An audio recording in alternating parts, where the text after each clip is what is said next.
Dr. Nunez, I believe you're muted. Yep, I was muted. Good morning, everyone. We're going to start the meeting. The webcast is still not working, or it's working? It is still not currently working, but we are okay to proceed without the webcast. Okay. But since it's being recorded, the whole meeting will be archived. Some people just might not be able to watch it live. Okay.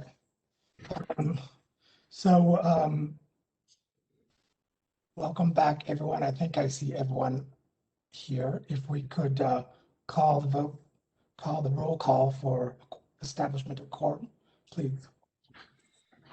Ms. Bowler, Present. Dr. Bradbury, Here. Ms. Laredo, Here. Ms. Prado, Here. Dr. Solicito is absent. Ms. Yanes, Here. Dr. Nolan, Here. Dr. Nunez. Here. We have a quorum. Thank you. And thank you, everyone, for waiting. Especially thank you to the representatives from the San Joaquin Valley College RVT program. Jessica, would you like to introduce the presenters? Sure. So just a way of quick background, members, as you remember during the last meeting, the board had voted to place San Joaquin Valley College on probation pursuant to CCR section 206.8 because their first time candidate pass rates for fiscal year 2018 and 2019 and 2019-20 fell below 10 percentage points of the state's average pass rates. So pursuant to section CCR 2065.8.2, the board is required to provide an opportunity to be heard, which brings us to today. Part of probation, if the board decides to keep the college on probation, that includes periodic reports to the board, special visits to the board throughout the period of probation, and notifying all current and prospective students and employees of their probationary status. So shortly after the board meeting, board staff sent notification to the program to alert them of the probationary status and the opportunity to be heard. They then submitted a written response to the concerns regarding the pass rates and everything they've done thus far to help improve those test scores. With us today, the main speaker is the Corporate Director of Program Compliance, Greg Osborne, and some of his representatives as well. They're available to answer any questions. In your memo, I also provided an overview of other entities that provide oversight of the program. That includes the Bureau of Private Post-Secondary Education. They have to provide approval over the program. They're also accredited by Avma, and they're also accredited by the Accrediting Commission for Community and Junior Colleges. I've reached out to all of those entities to determine if they had any concerns or any adverse actions against the program, which they do not. And I do know that in the response from the program, they had put lengthy discussion in about everything they've been doing since a 2018 site visit from Avma, and that information is in your packet. So at this time, I'll turn it over to Greg Osborne to review the information he's provided, and then members are able to ask any questions that you have of the program. So Greg? Yes, thank you, Jessica, and thank you everyone for inviting us today. Dr. Avila and Michelle Perez, our program director, we all appreciate the opportunity to have a chance to address any questions that you may have. And I just wanted to share as well, like, very sympathetic and can appreciate that others too have some technology challenges at times, even with best laid plans. You guys have done a great job in getting everybody prepared, and we can truly relate in this current remote working session. We deal with that fairly regularly ourselves. So, but no, I thank you again. I did write the letter to Mr. Rhoda and provided a lot of information for your benefit. And we didn't have a full presentation planned today. We thought instead we would invite those members who have been intricately involved.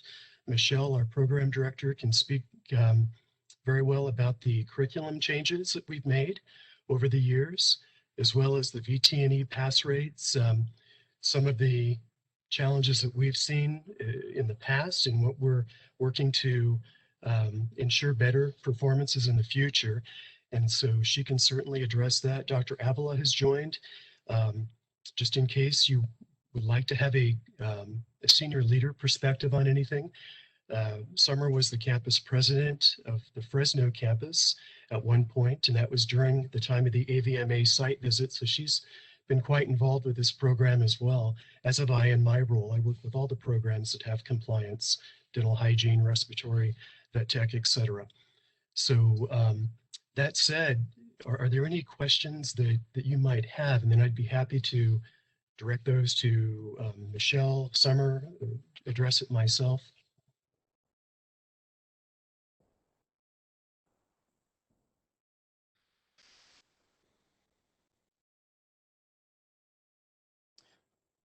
Well, I have a question. This is Dr. Bradbury.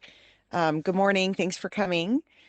I think that, you know, your presentation will probably answer some of these, but I guess I had a little bit of I was a little confused when I was looking over your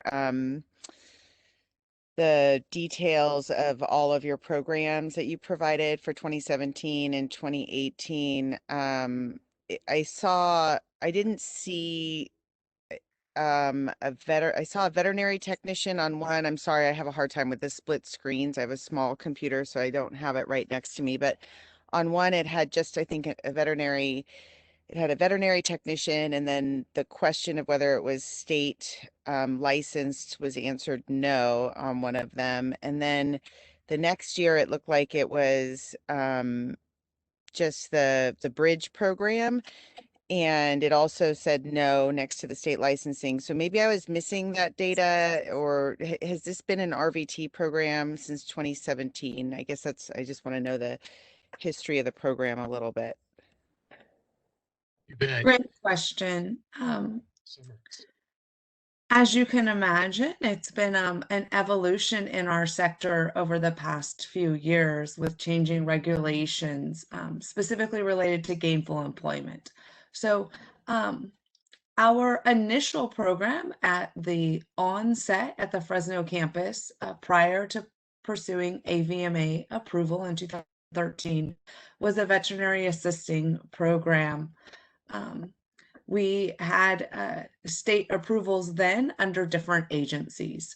Over time, the institution's pursuit transitioned to where we became under the Bureau of Private Post-Secondary Education. We elected to do that in 2012. We pursued AVMA approval for our veterinary technician program. At that time, it was we only offered a degree program, and we moved forward. In 2017, gainful employment came into the space, and we had 5 programs at the degree level that were impacted by those pending regulations.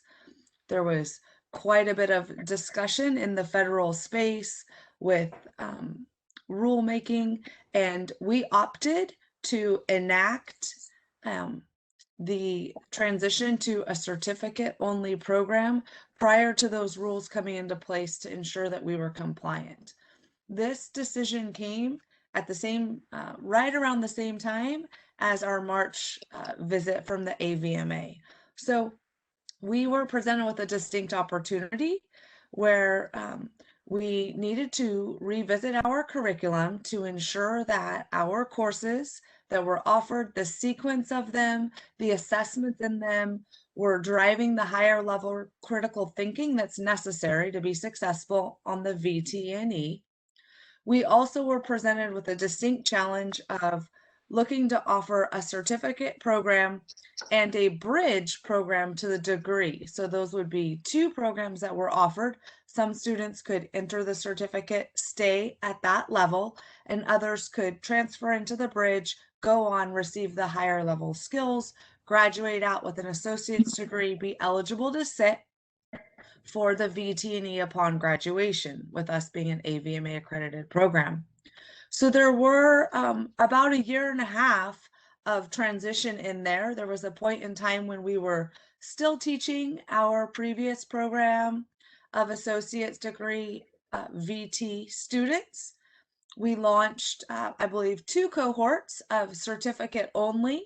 We did a full and thorough overhaul of every course, and Michelle can speak to the intricacies of that process. So all the gainful employment pieces settled, that was rescinded, and we returned to offering our newly built associate's degree program last June. So there's definitely, you know, some different acronyms as you go through those years. We have, all of our programs have always had state authorization, so I'm not sure if that's just something in the paperwork. We're not allowed as an organization to offer a program that isn't approved by the Bureau of Private Post-Secondary Education. We're not authorized to offer a program that our regional accreditor, ACCJC, doesn't have approved and on our list. So compliance is very important to us, and I can confirm that all the programs we've offered have been authorized and approved. I have a question. The certificate program, the students that did just the certificate, were they not educated enough to sit for the VTNE versus the ones that did the bridge to the AA? Yeah, so the route that allows our graduates of the AVMA degree program, it allows them to sit for the exam upon graduation. There are other routes that students can go to become, or graduates to become eligible. They would need to have additional hours of work experience in the field to qualify. Those paths are set by the VTNE. Okay, so you could get a certificate plus have this field experience, and those two combined make you qualified to be able to sit for the VTNE exam. Correct. And it's quite a bit of experience. So Yeah. those students are usually, you know, 3+ years in the field before they would earn their eligibility. And okay, and so I guess, so I was looking at the VTNE first time pass rates. So for 2017, it was 28%, 2018, 31, and then 37, 20, and then 50. So there definitely was kind of like this uptick, a drop, I think because of COVID, right? And then you guys went up to 50%, which is good. I guess my question is, so when you were under 50% for the past 4 years, were those students, do you know, was there, how do I say, was there, do you know what percentage were the students that got the certificate with the work experience versus the ones that went to get the AA and just got the more additional experience? I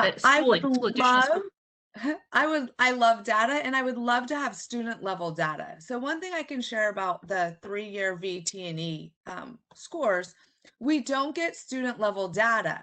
So if a graduate from 10 or 15 years ago goes and sits and applies for the VT&E, and if they pick San Joaquin Valley College Fresno and attach to us, they come up on our results for that session. There's spring, summer, and fall testing sessions, but we don't get information to know the students that sat for that exam that are in that report, when they attended and or which program. We did, upon initial discovery that our results were, you know, below the desired threshold, and this, you know, dates back several years, put systems in place to help our graduates actually, you know, apply for the exam, you know, on computers on campus, so we could confirm who was sitting. We make contact with our students as they're nearing graduation. Can you let us know when your test date is?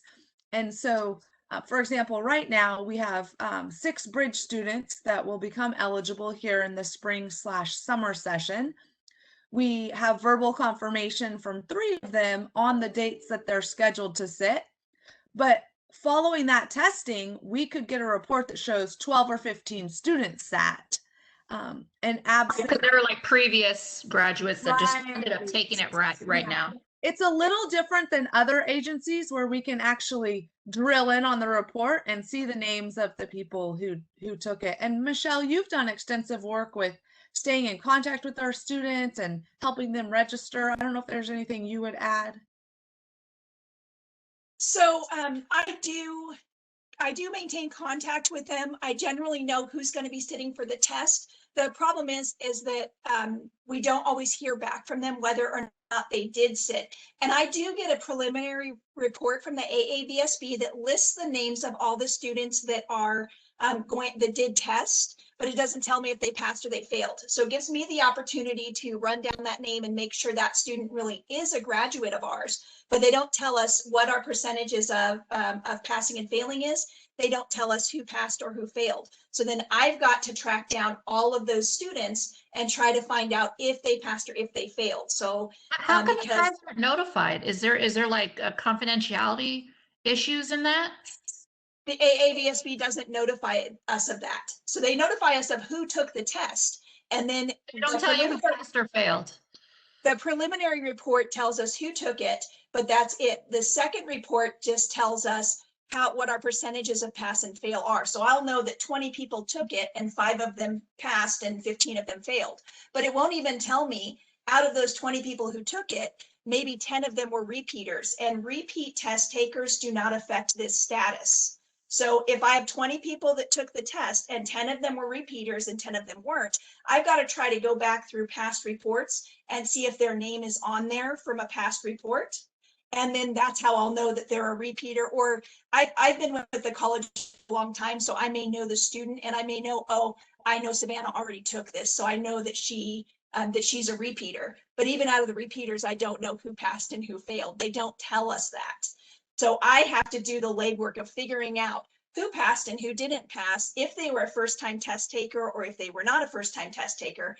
And a lot of the time, there are people that are from 15 or 20 years ago that are now taking their test. Once you gain AVMA accreditation, there's no statute of limitations for when you're eligible to take the exam. So someone who graduated in 2013, which is the first year we were AVMA accredited, anybody from that year can sit anytime from now until forever for the test if they haven't sat for it. And one of the largest challenges that we've had is actually getting students to take the test. So I might have 100 eligible graduates in a particular year in, say, like 2018. And out of those 100 eligible graduates, only 32 of them took the test. Out of those 32, How much does it cost to take the test? It costs $330 for the test, and then you also have your application to the state and your initial licensing. So it's really cost prohibitive. It's over $600 for these students. And we have done things like offered to pay for the test. We pay for vet tech prep, and we allow any student that can pass a timed practice test 3 times, we will pay upfront for their test. So we have a lot of incentives. I have a faculty member who does weekly sessions for review for anybody who has ever gone to SJVC. I do outreach to clinics and say, hey, do you have anybody that's a past grad that hasn't taken their test yet that I could offer test prep to? I'll pay for vet tech prep for them. I'll set them up with sessions with Ms. Berry, which is our RVT instructor who does that. I'll provide them with emails, with review material.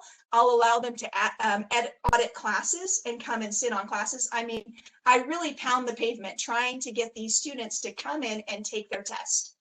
And it's more than one problem for why they don't take their test. Some of it is that they've been out of school for a long time and they're not invested in taking their test. Some of it is that some of the veterinarians in the area don't value an RVT license at all.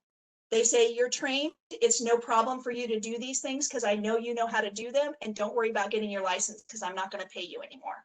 So in the student's mind, why would I take this test that cost me $600 that I might fail when it's not going to do anything to directly improve my employment situation right now? That's not every veterinarian, but that's a lot of them. Jessica, the $330 for the test, where does that money come to us, or where does it go to? That goes to AAVSB. AA, okay. So as you can see, Michelle shared several examples of tasks that are part of an institutional action plan. raising our rates up above the 50% threshold for the 3-year average is very important to us.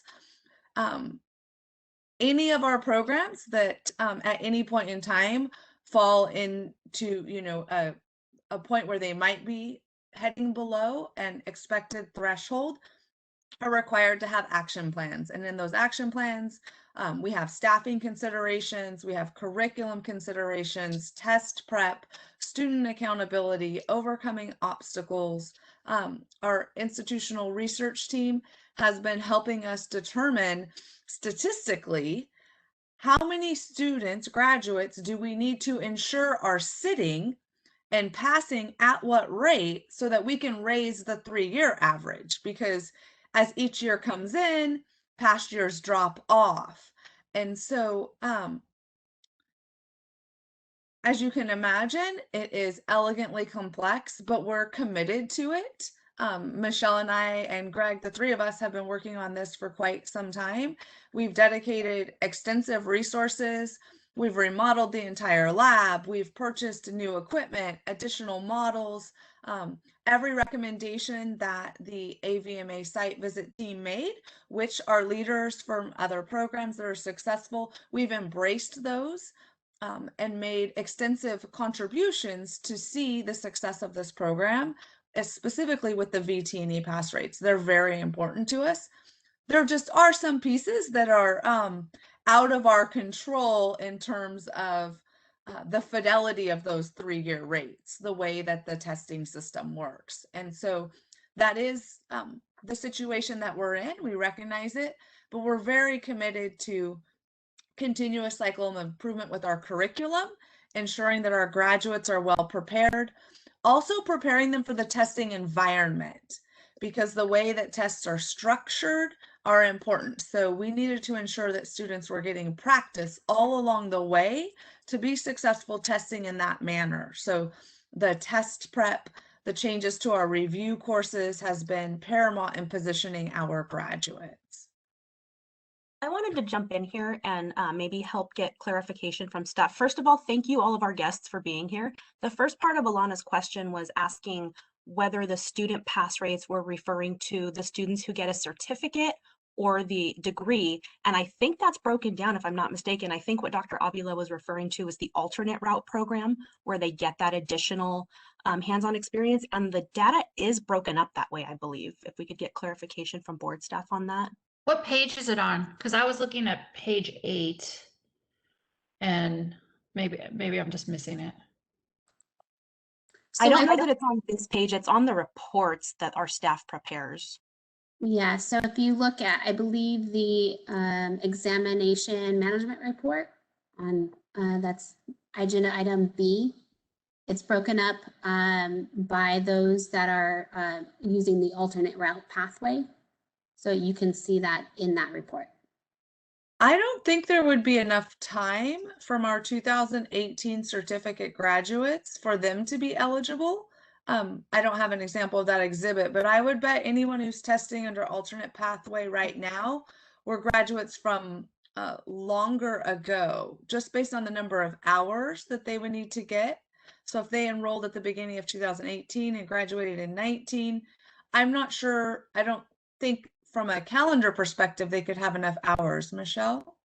It's possible if somebody had a job coming into our program, because they don't have to do those hours after they graduate. Those hours can be done within 5 years of their testing date.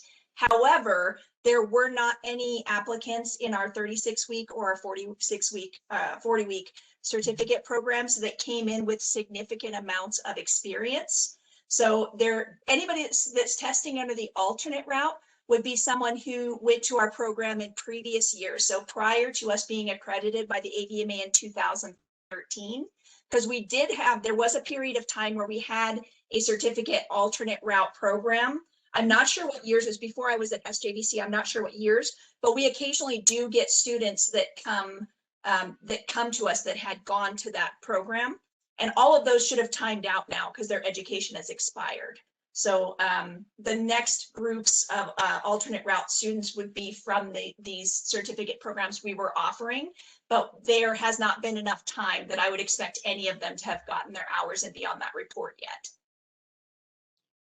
And just to clarify, I have the report up from agenda item B, and it does not show any students from the college on alternate route who had Yeah. tested. That makes sense. So they were all part of that bridge program then, correct? That AA program? No, our bridge students are just getting ready to graduate right now. So This they're is the first class of the bridge graduating right now? Okay. We only did one class of the bridge program, and that is because we were working toward rewriting our curriculum and getting our the AVMA to approve a full degree program. It's much better if the students come in committed to, I'm going to get my degree and I'm going to sit for my RBT exam, than someone who does the certificate program and then later decides, I want to come back and finish the degree. We still do offer that option. They would just join the degree program. But we just had one group of students in the bridge program that just graduated in January or February, and they're Okay. sitting for their test in this testing period. They haven't tested yet. Okay. all of the students, the graduates in the reports of our past are from a previous version of our program, not the overhauled curriculum that was relaunched. And when was it relaunched? This year. It was this year. In the Yeah. full degree. The Yeah, bridge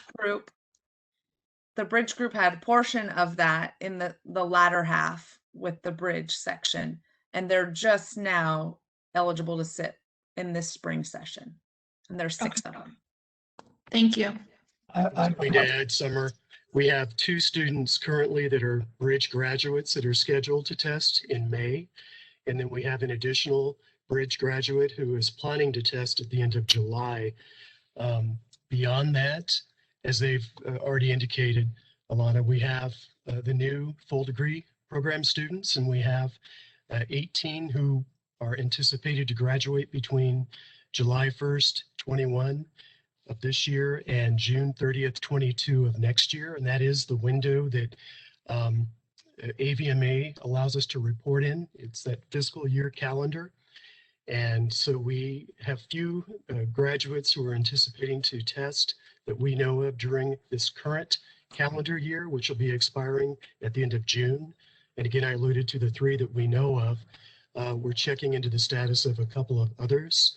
And as Summer and Michelle had mentioned, there could be others from the past who also will test and indicate San Joaquin Valley College.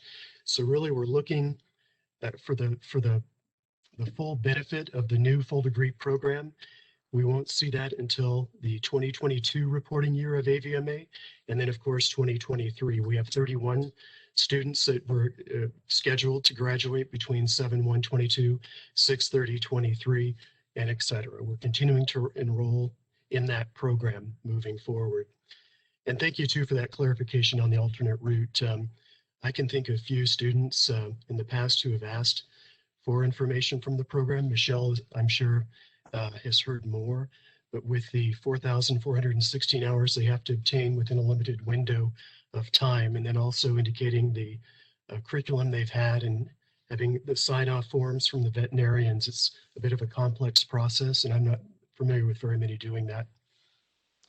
I actually had a couple of questions and a comment. The first question is, when you're referring to the bridge program, you did mention in your response a cohort. Is that the cohort, this bridge program that you're referring to? Is that the same thing? Yes, there's one cohort. That's our term that we use for the group of students that start together, as it's a linear progression through that program. So there were 6 students in the bridge program. They started together in a cohort and they just graduated in January. And is your program 100% cohort, or is admission to those courses open to all students? It is cohort based. It's a closed enrollment. So we have designated start cycles. Everyone starts at that time and moves through the program together. Okay, because I just want to make sure everybody understands the challenges of maybe not having a cohort with being able to enroll in those courses. So obviously in your response, you're doing a lot to try to improve this. So I just want to make sure that everybody understands all of that. So if you have 6 students in a cohort, does that mean your classes only have 6 students? Yep. Okay. And I had another question. I'm trying to think of it, but also just a comment for Ms. Perez. You are speaking my language with the cost prohibitive testing. and the challenges of trying to get the veterinarians to assist. And man, I wish you had been here when we were arguing over the fees. But with the cohorts, so just in case all of us don't understand, the cohorts, how do you think that would impact student success and maybe the pass rates? Just a little bit of your ideas on that. So, group dynamics is a very interesting subject. If you've ever taught a class or been in a group of people, how people interact together really can affect how successful they are ultimately as a group, or at the end of the program, how many made it through. You went to tech school. The people you went to tech school with made or broke your experience. So having smaller cohorts is great in some respects, but can also present other challenges. And so the cohort size has a lot to do with it. Our cohort sizes are capped, so we don't ever have more than 24 that start, and we are usually full. And then one of the silver linings of COVID is that we've actually done smaller cohorts, with smaller groups of students from each cohort working together. So maybe only 8 people are in the classroom with the instructor, and that's been really beneficial for everybody. Something I think we're going to continue with now that we're sort of working back toward normal, so we can get that more one-on-one experience. That group of 6 students, that was as many students as were interested in doing a night session. That's why that cohort was so small. We were trying to get the bridge up and running. For me, I'm very passionate about people getting their RVT license. It's really important to me. And so, which I know is very frustrating that we have such low pass rates, that we have such low turnout. It's not even the pass rates, it's the fact that most of them just don't take their test. But I'm very passionate about people getting their RVT license. And the students that were coming back for that bridge cohort had already graduated the certificate program and were already working in the field. So not a lot of them wanted to come back and complete their degree at night. And that was why that one session was so small. But we were also really working toward keeping our AVMA accreditation and really getting that curriculum. We haven't talked enough about the curriculum. We really have worked very hard on the curriculum. One of the reasons we have cohorts of students that are enrolled together is that this curriculum is designed to build on itself. So the first class that you take is an introductory class. The second class you take is the basic science class. The third class is anatomy. And then after anatomy and physiology, then we do pharmacology. So you can look at how those drugs work. Then we do lab. So you can see how we diagnose diseases and what and it builds on itself. So someone can't drop in the middle of the program because they've got to have that foundation at the beginning. And we've really done, so I've been with the program for a while, and we've done a lot to improve and really look at how we can get these test rates up. The biggest challenge, or the biggest mistake I've made, is that my initial approach was we need these students to have jobs because everything's tracked on placement. So we focused on skills. They have good skills. They get employed and they stay employed. When you look, we have great placement rates, and they can't pass their test because we focused on skills and being able to get a job instead of didactic and being able to pass the test. So when we revisited this curriculum, that's what my focus was on. How can we get them to critically think through a question? How can we get them to build on this knowledge they already have so that they understand and can make those connections to be able to answer those VT&E questions? And then now we're just in the waiting game, which is also frustrating. We just have to wait until these students graduate to see if this is gonna work. Okay, I have one more cohort question, probably. How are the students admitted to that cohort? Is there an application? What's the criteria for choosing them? We have an admissions team, so we have a person that they meet with that goes over the overview of the program. We have things they have to meet, admission requirements. So they have to be a high school graduate. We do an admissions test. And then they also have to have a program director interview with me. So in that interview, that's when I talk to them more about the meat and potatoes of it. What does a vet tech actually do? Because most people don't know when they come to our program. They just like animals and have them and want to work with them. So I've got to talk to them more about, it's a science-based program and those kinds of things. And they go through all of that. And then if they're admitted to the program, then they sign up for a cohort. I need morning classes because I work in the afternoon. So that means you're going to be starting in March. or I need afternoon classes because I work in the morning. Okay, you're going to be starting in February. And we have set start dates throughout the year. So this year we had 4 start dates. Sometimes we have 5, just depends on how the calendar works. And that's so that we don't ever have more students than we can deal with our faculty, our rooms, and our supplies. Because you can't have 2 x-ray classes at the same time. They both need the x-ray equipment, for example. So, so that's how they're admitted to the cohort. Now, if someone were to fail a class, they would not continue on, because you can't fail anatomy and then go to pharmacology. So if you failed anatomy, then the next group of students that came in, you'd be able to join their cohort if you were able to do a session change. If you couldn't change the time of day, you have to wait for it to come back around in the morning or whatever time you were at, so that you could just join back. So that's kind of how it goes. And then you would just, those students, we would watch for remediation opportunities as well. So someone who failed anatomy and then is going to come back 6 months later, we really need to make sure they retained what they had from those first 2 classes. So that might mean that we've got to revisit things or set up outside tutoring to help that student be successful. And I really discourage students from taking long leaves of absence if they're in the assistant program, because as you know, you get 5 years and you're wasting time. If you're taking a 6-month leave break, you're wasting time that you need to be working to get your hours so you can sit for your VT&E. I have a question. Do a lot of students take advantage of the fact that you guys will pay for the test if they sit for the 3 time tests?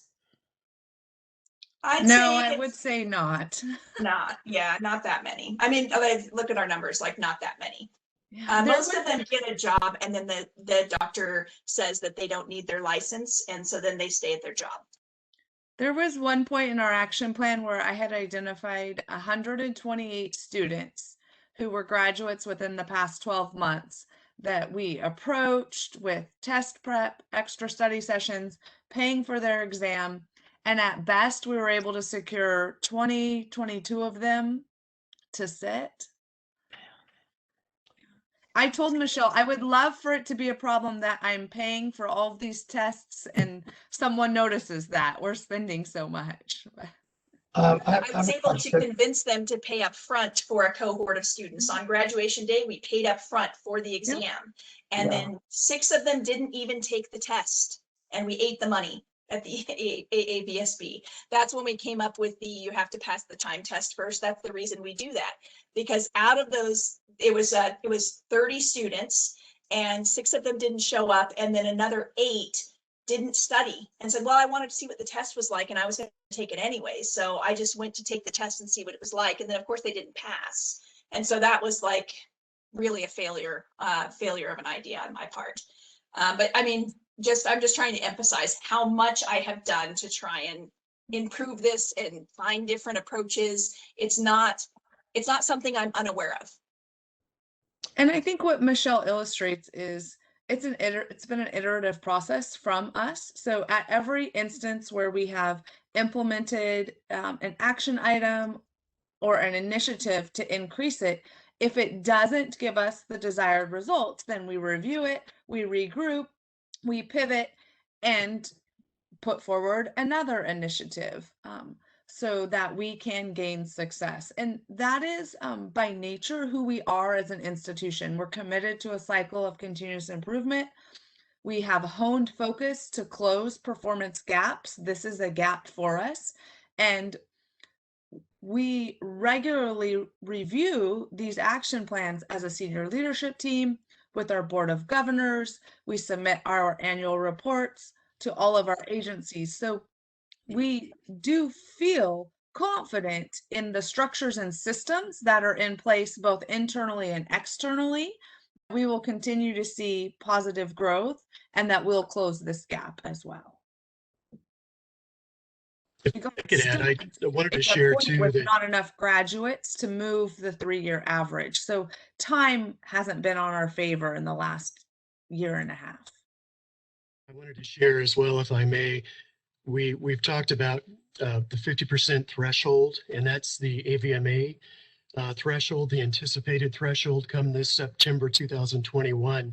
All programs that they accredit have to be at least at 50% first time pass rate or above. I also want to note though that 50% is not our goal. I mean, we want to be above that. For all of our programs that have examination requirements for licensure, many of the bodies have thresholds. So we have to meet those. But the bodies that don't, we set an internal threshold as an institution at 75% or higher. That's our expectation, and that's what we support for all of our programs. So please know that we're not satisfied with 50, but it's a stepping stone process. That's where we need to get so that we won't have trouble with AVMA. And then from there, we're targeting much higher. I just wanted to make that clear in case anybody was wondering if we've set the bar too low. Thank you for that clarification. So again, I appreciate you coming today to talk about your program, and hope you understand that oversight just makes us all better. And just so you know, the Veterinary Medical Board, we just had our oversight hearing as well, our sunset hearing, where the legislatures reviewed everything that we did. It was a lot of fun. And I applaud your efforts. I know that you have to go through accreditation processes through the AVMA and also through the private education accreditation process as well. And yet the pass rate for RVT students is still traditionally lower than it is for veterinarians. And we have to acknowledge that there are a lot more challenges for the RVT students to go to school and to pass these tests than there are for the veterinary students. Most of the time, sadly, the RVT students have 1, 2, 3 jobs. It's kind of like a part-time thing for them. And you're doing all the things correctly to make sure they have the tools needed to pass these tests. But what about other things that can be done, like mentoring? You mentioned financial assistance, counseling, alumni programs, the other things that can be done. To add to Mark's question, has the school ever engaged the local veterinarians to say, you know, we want you to be a partner with us, and could you encourage students to sit for the exam? We're willing to pay for the exam, but it takes a village, right? And would you guys be willing to, you know, support or promote the sitting for the exam? And then the second part of my question is there anything the Veterinary Medical Board can do to help out? Yes, good question. Yeah, those are excellent questions. And we have done those and continue to look for opportunities. It was actually a vet tech student, and I was holding a town hall when I was the campus president there, that suggested a peer mentoring program and talked about how that was very meaningful in her life in high school. And we built what was called peer pilots, how we marketed the peer mentoring program. We built it based on that particular student's feedback, and she helped us design it. So now COVID's been challenging for all of our systems, as you can imagine, and we're working towards a return in California to a greater degree. Peer mentoring is an aspect. We have a dean of student services on campus that is an advocate and a resource for students. So in addition to financial support with the test, we have carpooling, we have a food pantry, we have bus tokens, we have networks for childcare and resources to help our students overcome obstacles.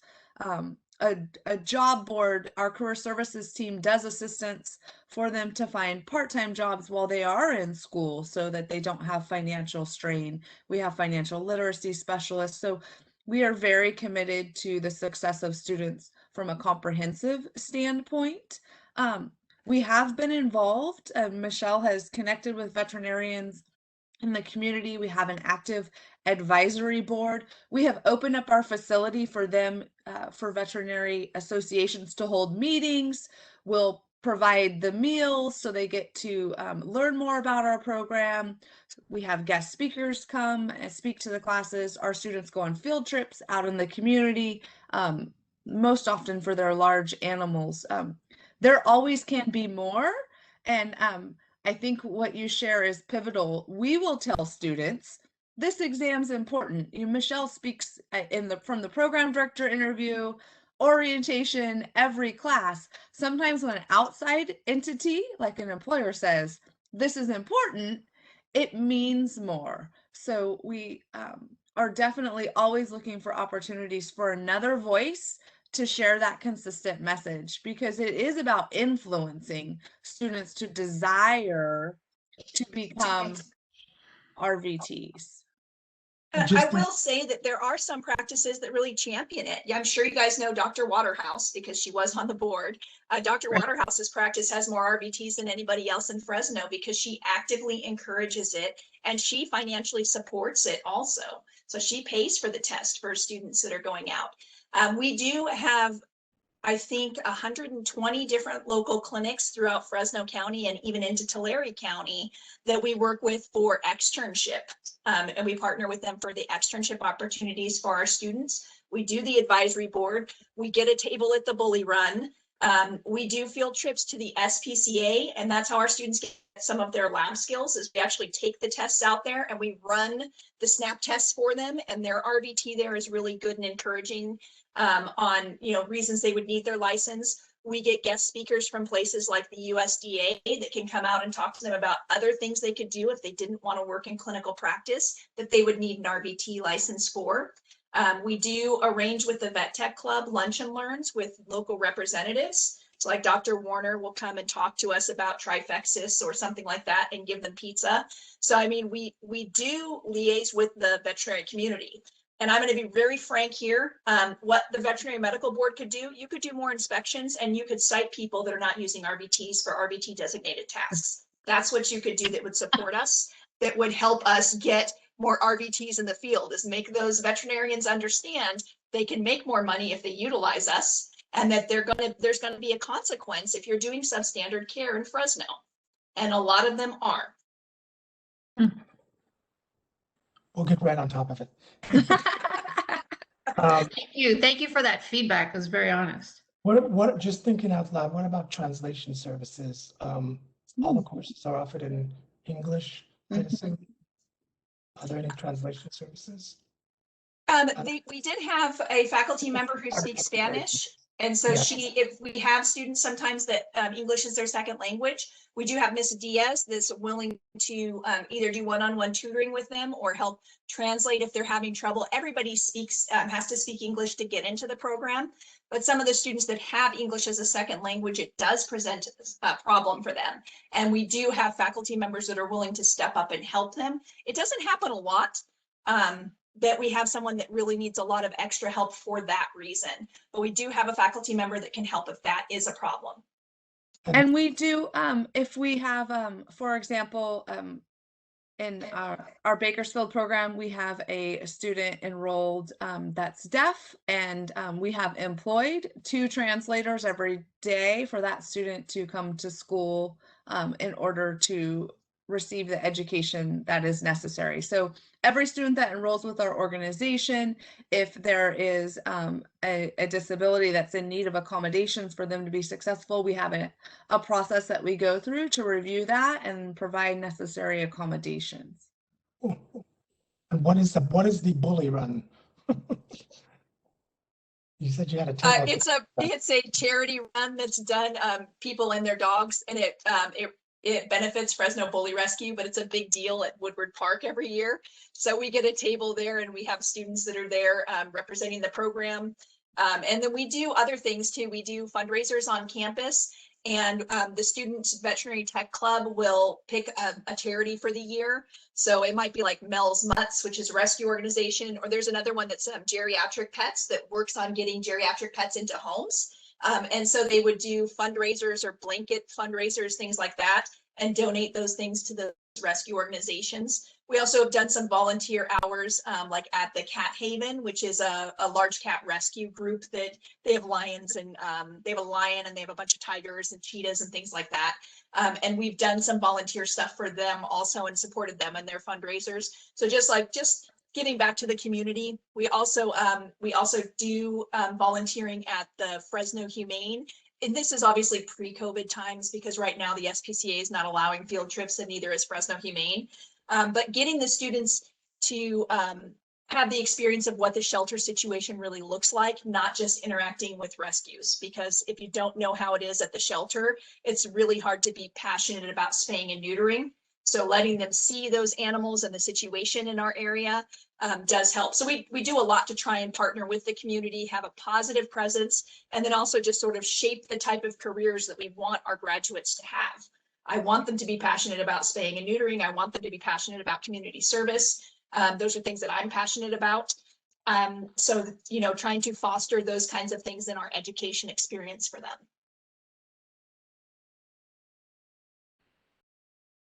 So I also wanted to add, because Dr. Nunez did mention equity, so we know that there's some obvious disparity in the opportunities that are available for veterinary students versus RVT students. And we know that there's a very small difference in pay for RVTs versus veterinary assistants because there just is. But I think one thing I wanted to add so that all of the board is aware is that there are additional challenges for students of a junior college. They don't have the same opportunities. So I'm really glad to hear that your program does have some resources for that. But again, getting students involved in the community is such a big deal. And you did mention Dr. Waterhouse. I know she does have a lot of RVTs, but it's true. A lot of veterinaries, I've been to veterinary hospitals where they don't have a single RVT and I don't go back there. And I think that just to answer your comment about doing inspections, I do want to point out also that the inspections don't always pick up on those things. We find out about unlicensed activity through complaints, and it's very difficult for someone to decide to file a complaint because they want to stay employed. So I just want to point all of that out, that these students are in a very tough position. So thank you for all that you're doing for them. And this is Kathy. I just wanted to thank you, Jennifer, for saying that, because I agree on the complaints. It is difficult for us to know unless there are complaints filed. Thank you very much for this presentation, and it really does sound like you guys individually and collectively really care about the program and care about incentivizing and incorporating the students. It sounds like you've done a lot of local outreach as well. I just had two questions. One, when's the next site visit for AVMA? And you may have said it and I might have missed it. 2022. Okay. And then secondly, one thing and Michelle, you mentioned, I don't know if you guys can do it, but on the NAVLE, for students taking the NAVLE at vet colleges, if they give in the application, if they approve or sign the, check the box to consent to give the schools their scores back, the schools can get those scores. And I'm wondering if there is a way you might work with AAVSB and VTNE situation to do something similar. Otherwise, schools get the passing scores, but I know California privacy laws may be slightly different, but I do know that that's how colleges get individual NAVLE scores for those students that check it. So just wanted to mention that. Yeah, too. I'm not aware of anything like that for us, but it's definitely worth opening a dialogue and seeing what we could do, because it would really make things a lot easier if we knew for sure these are the students that passed, these are the students that didn't, and then we could do something with that information.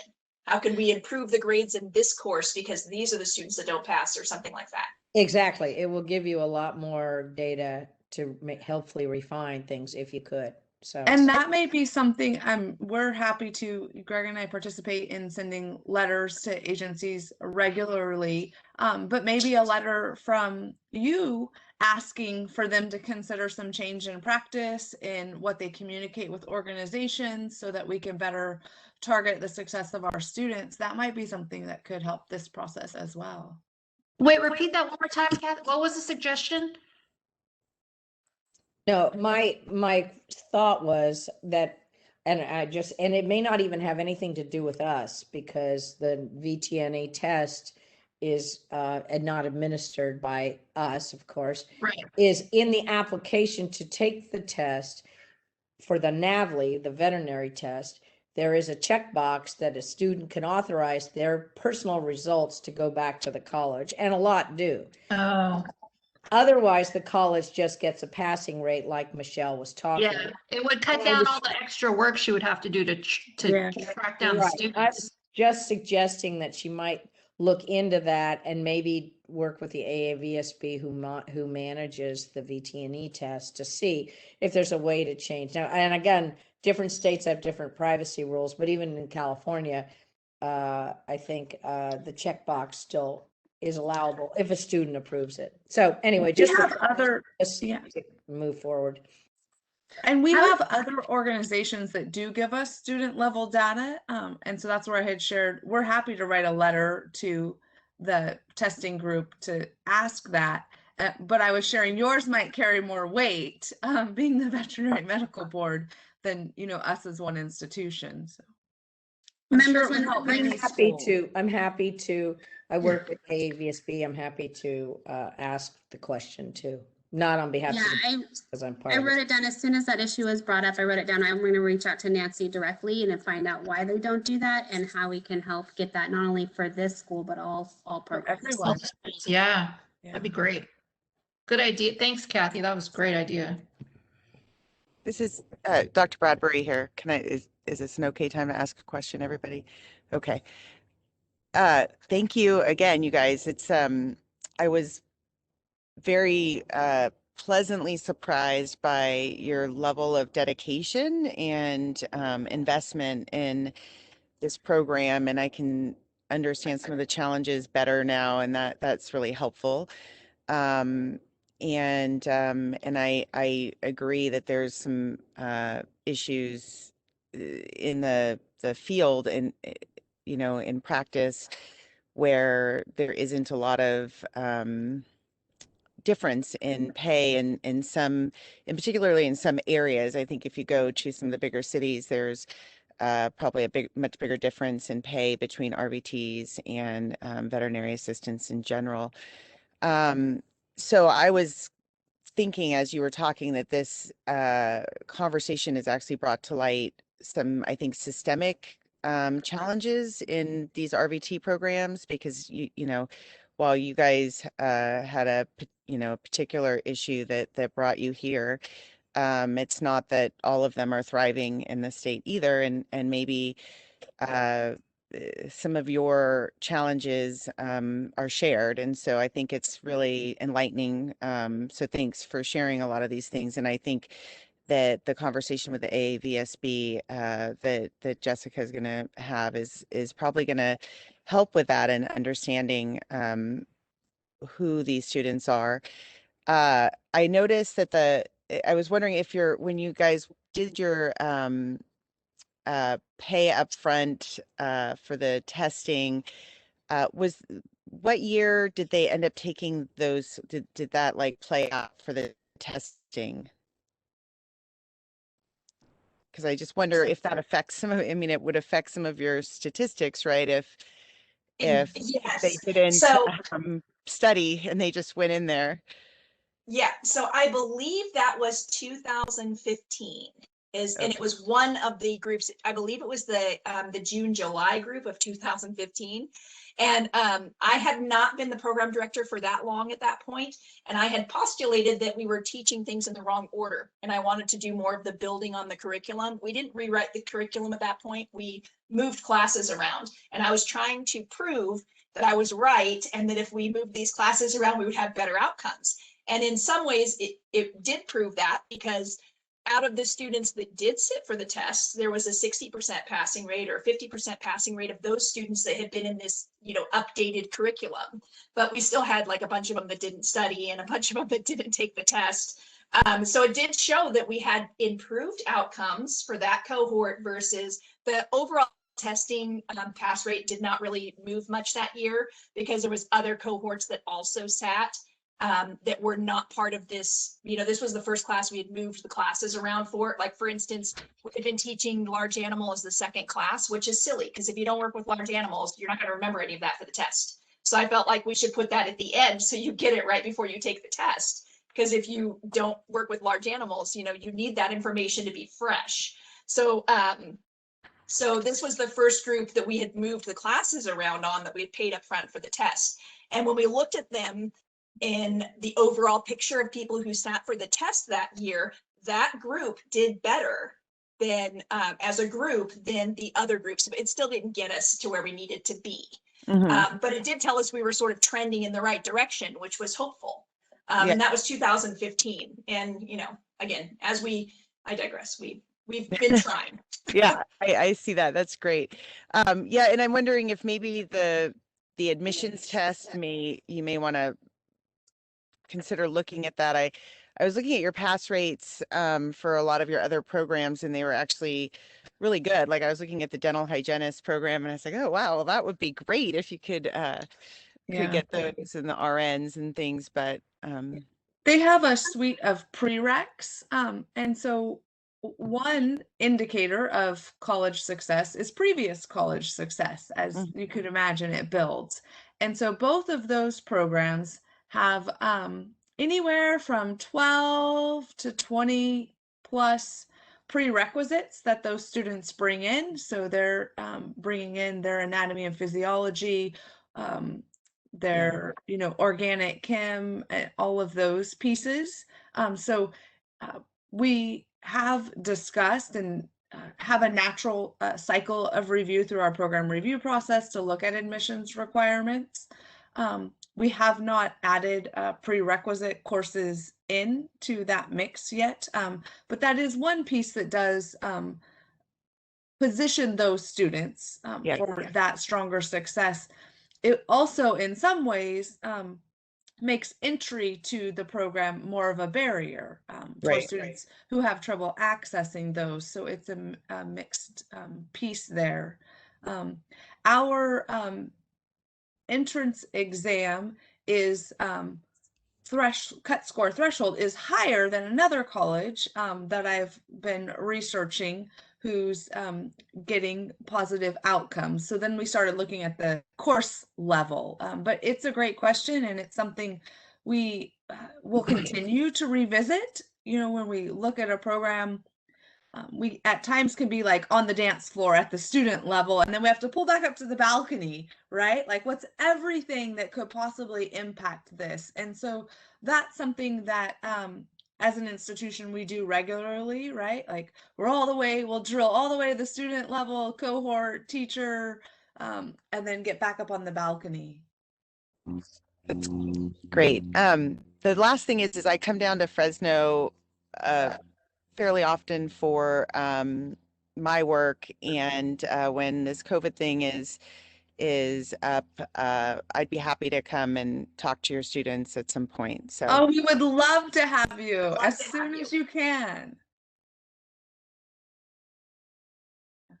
I think in June, it sounds like things are going to be lifting some. And so right now we have students for their labs only, but we're anticipating this summer that we'll be able to open up in greater capacity.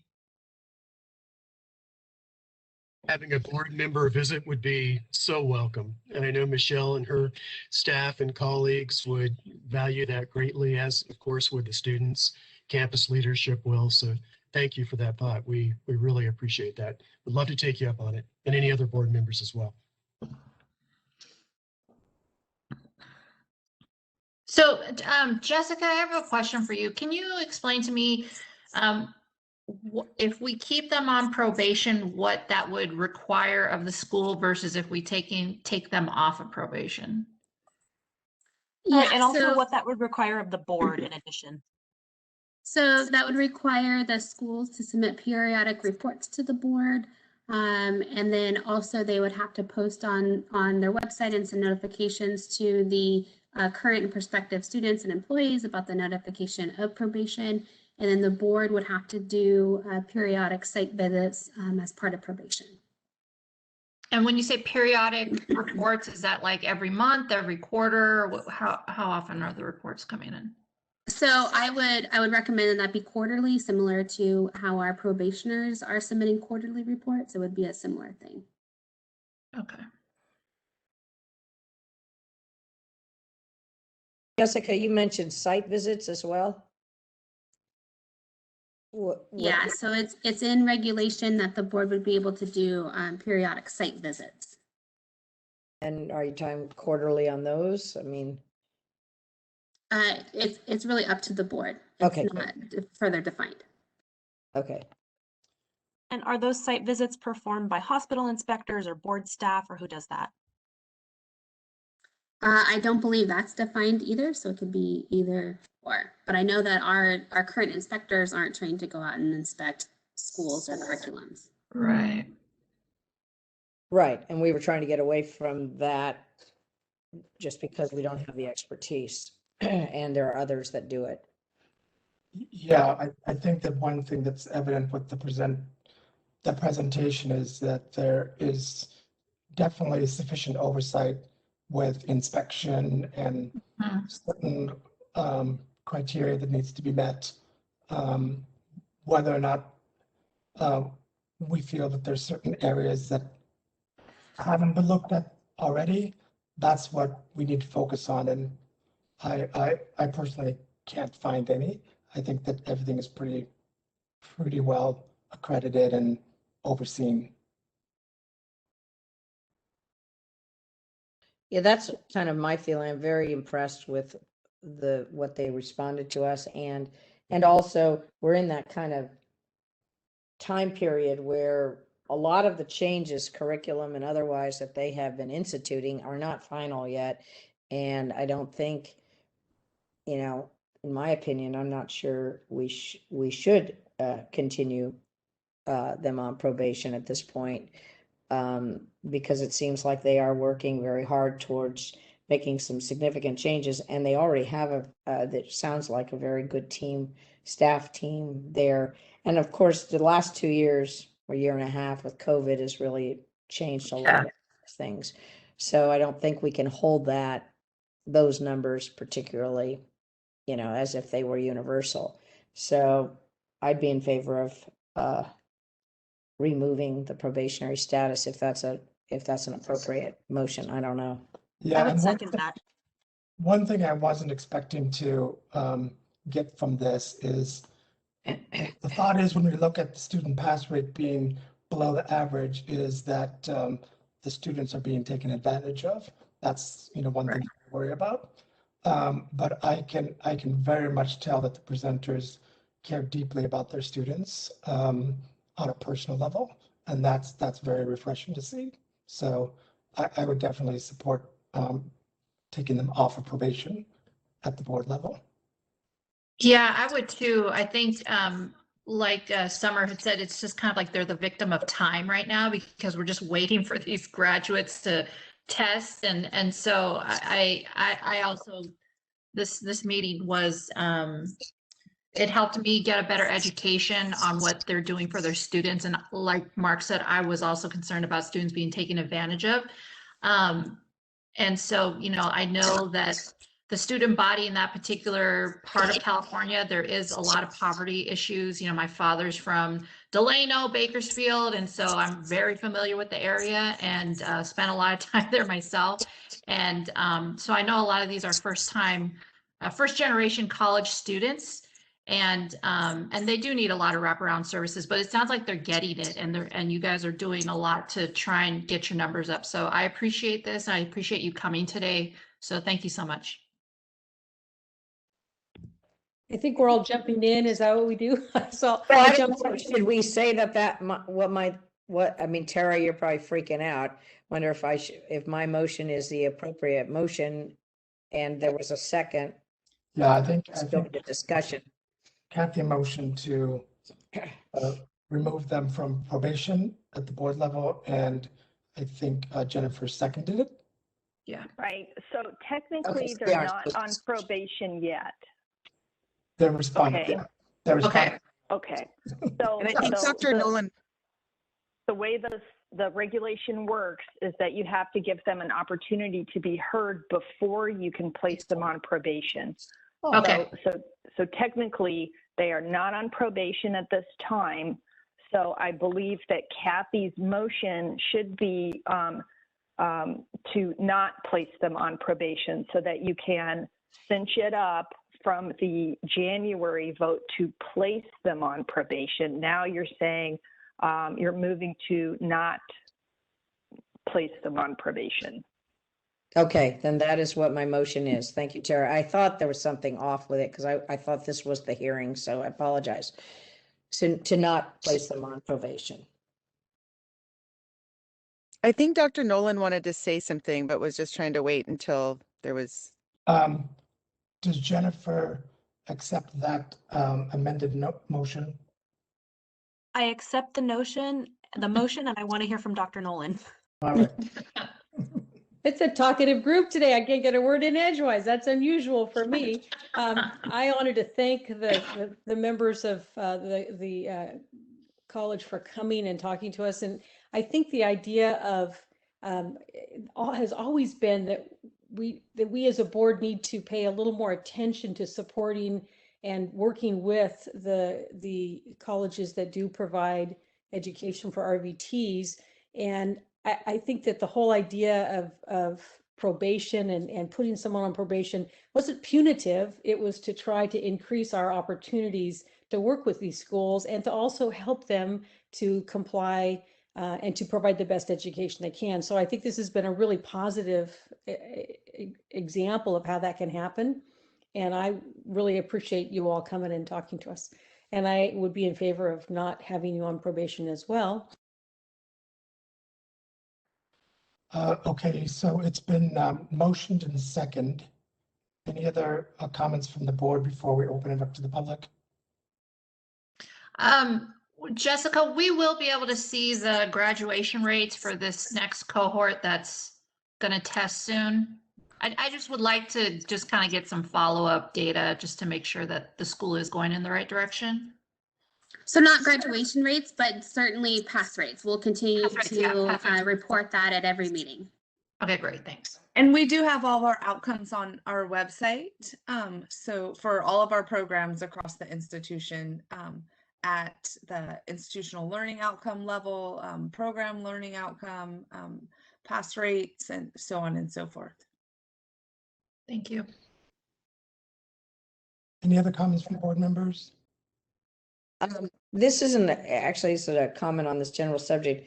I wondered if, I thought we had maybe possibly considered having somebody from, not today, but at a future meeting, AVMA, Committee on Vet Tech Education, potentially do a presentation to the board on how they accredit schools. And I'm wondering if that might not be a good idea just for all of our education. I don't think they visited us. Oh, that's awesome. I would agree with that. We should. So, and I've discussed this with Kathy, with you and Dr. Nunez. In the July meeting, I'd like the board to really look at whether or not this is necessary for the board to be involved in. I'm not saying we wouldn't be monitoring pass rates, but what we would be looking at is having AVMA come out and give a presentation of everything that they have to do in order to get accredited by them, but also the Bureau of Private Post-Secondary Education, because in order for them to operate in California, they have to be approved through Bureau of Private Post-Secondary Education as well. And then, like I said, they're also accredited by the association that accredits junior colleges. So there's 3 other oversight entities that are really well versed in providing this oversight. And the board has not historically been doing this. And so for the board, we can create this oversight program that has otherwise been lacking, and which would obviously take resources and time, but that might actually not be the best course of action. So again, in July, I plan to bring all of that information to the board for further consideration. Thank you. And I'm sorry I moved away from our vote discussion. And I guess we're moving to public comment or whatever. Any other comments from the board? And seeing that, I believe that we are currently live. So if the moderator could open up for questions from the public. This is the moderator. We have opened the Q&A panel. If you'd like to make a comment, please click on the Q&A icon on your screen. Type "I would like to make a comment" into the text field and submit that to all panelists. Our first comment comes from Nancy Ehrlich. Nancy, your line is open. Hi there. I appreciate all the comments that we've heard from the school, and I'm very impressed that they are trying very hard to raise their passing rates.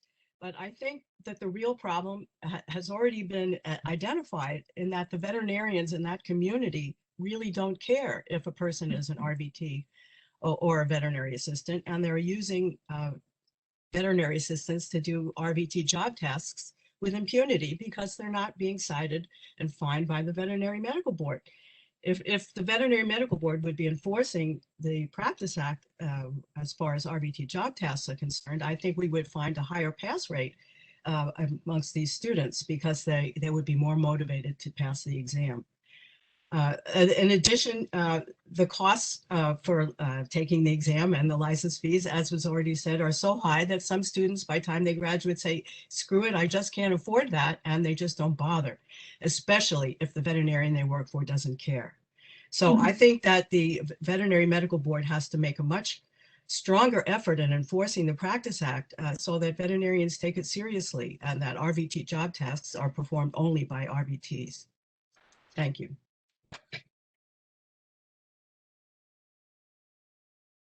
Our next comment comes from Anita Levy-Hudson. Anita, your line is open. Wonderful. Hi, good morning. Thank you everyone for being here today and for the representatives of San Joaquin Delta College here today. As a graduate of a community college myself in my own vet tech program, love it. I love you guys for all that you are doing. Your outreach is very impressive.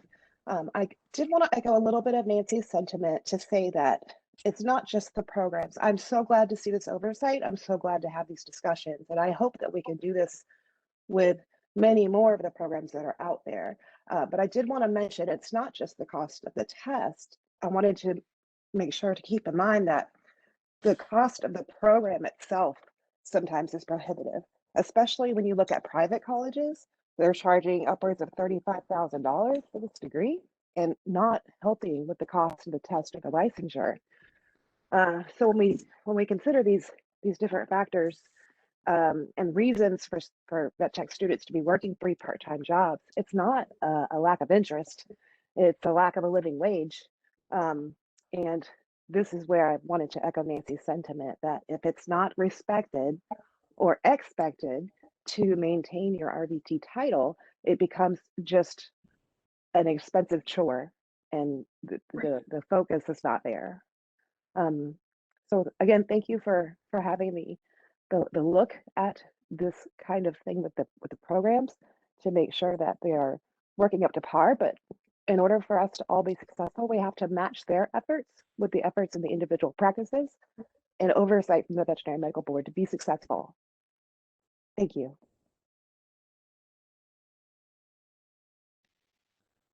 Seeing no additional requests for comment, would you like me to close the panel? Yes, please. It is closed. Okay. I'd also like to just say that the board does not have security cameras in all the hospitals throughout the state of California. And it's unlikely that a tech is going to do an RVT task when a hospital inspector is there from the board. So the best way to really enforce what you're saying, which is I believe in, is through filing a complaint.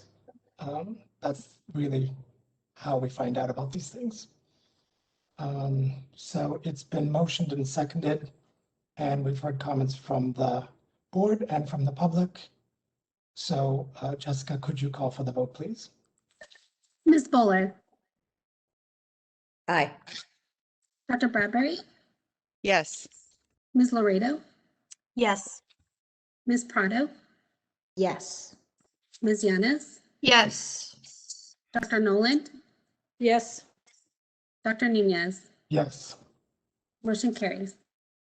All right. Thank you again to everyone from San Joaquin College for being with us today. And we have a 1 o'clock deadline to start the closed session. And so we have just some reports to go through.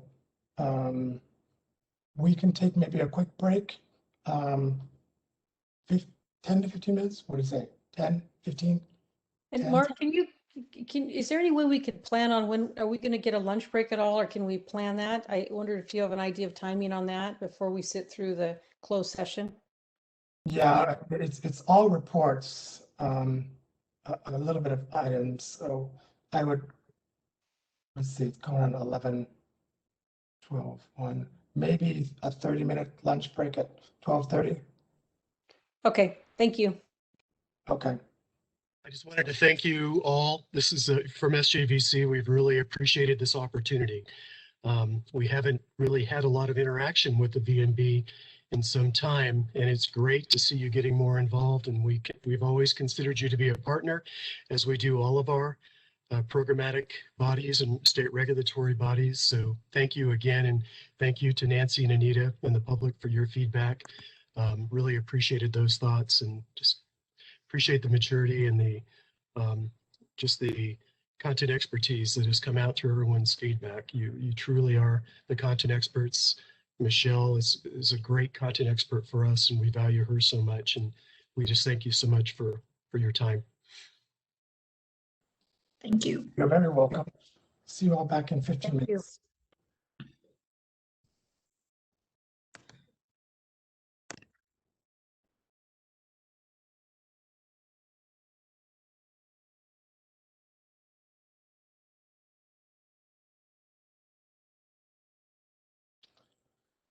Okay. Is everyone back in? Members, just to let you know, our moderator is having some technical difficulties. However, I believe we are able to proceed through the reports, and then once the moderator is back up and running, we can open it up to public comment on the reports that we have discussed thus far.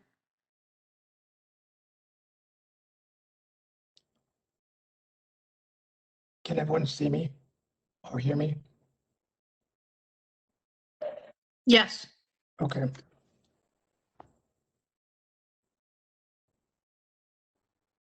So we are going to try to end before 12:30, and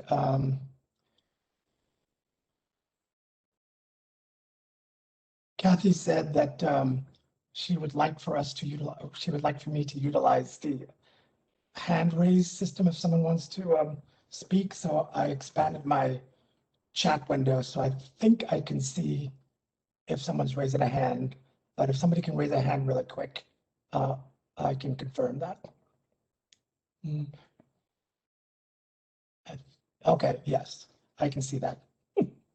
So I'll be mindful of that there. For the President's report, it's since our last meeting on February 2nd, I attended a President's training program through the Department of Consumer Affairs. Our very own Dr. Waterhouse was a presenter, and it was just a session on how to more effectively run your board and provide your executive officer. And it was helpful. There was a couple of good recommendations on how to stay on top of our budget and our strategic plan that Jessica and I are going to be incorporating into our meetings. On February 17th, Jessica and I gave a presentation to the freshman class at Western University. We do that every year, basically just telling the students what the board is all about, how to apply for a license and things like that. It was a Zoom meeting, and all the students were allegedly on camera watching the presentation, but only about 25% of the cameras were active. So I don't know how many students were actually attending the class. I'm going to assume 100%. And then the big news is on March 3rd, we had our sunset hearing, and Jessica had forwarded a link to that. If you haven't seen it, it's riveting. I think Jessica and I and Kathy Bowler were there, and everyone did a really, really good job. a day or two before the actual hearing, we had a mock session with the Department of Consumer Affairs, where different staff members played the role of different senators and assemblymen, and that was really, really helpful to prepare us for the sunset review.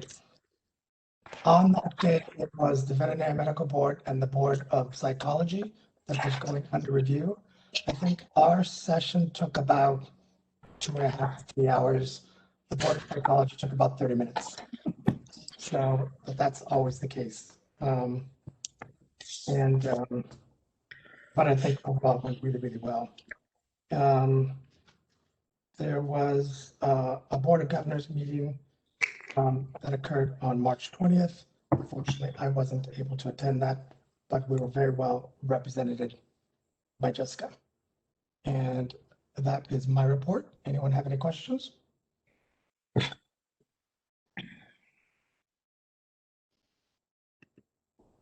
Anyone there? Tara has her hand raised. Yes. You said that there was a Board of Governors meeting. Was that a CVMA Board of Governors? Okay, thank you.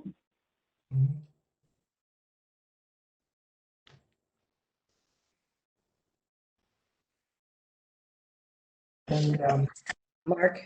yes. Sorry, I'm raising my hand, but now I'm just gonna, sorry. I just wanted to say that you mentioned the president's training that DCA did, and I also sat in on that. I just wanted to mention that they have been doing these, and I know, Mark, you've been on several of them, I have too, almost monthly kind of brown bag lunch things that Kim and Carrie have been on, and a number of people. And yes, Cheryl did a great presentation on that one we saw, but they're very helpful. And I think they're open to all the board. I don't know who all gets the invites, but I've been very impressed with DCA. It's the first time ever on all the board, all the years, having them do those, but they're 1 hour webinar type things, and they have presenters, and they're very helpful as a board member and as a board president or vice president, but as a member as well. So I want to thank that DCA and recommend them. Yeah, I haven't been able to attend as many of those as I want to, but those are available.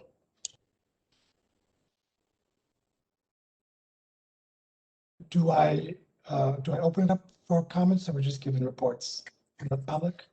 I think once we get our moderator back online, we can open it up for public comment on any reports that have gone since she was gone. But so far, we're not live. I am back. Oh, our moderator is back. So does any member of the public have any comments on the report I just gave that they probably didn't hear? They would have heard it. I think I was the only one who potentially disappeared. The internet in my house completely went dead. So I'm connected by my phone hotspot, and we will hope that holds out. We have opened the Q&A panel. If you would like to make a public comment, please click on the Q&A icon on your screen. Type "I would like to make a comment" into the text field and submit that to all panelists.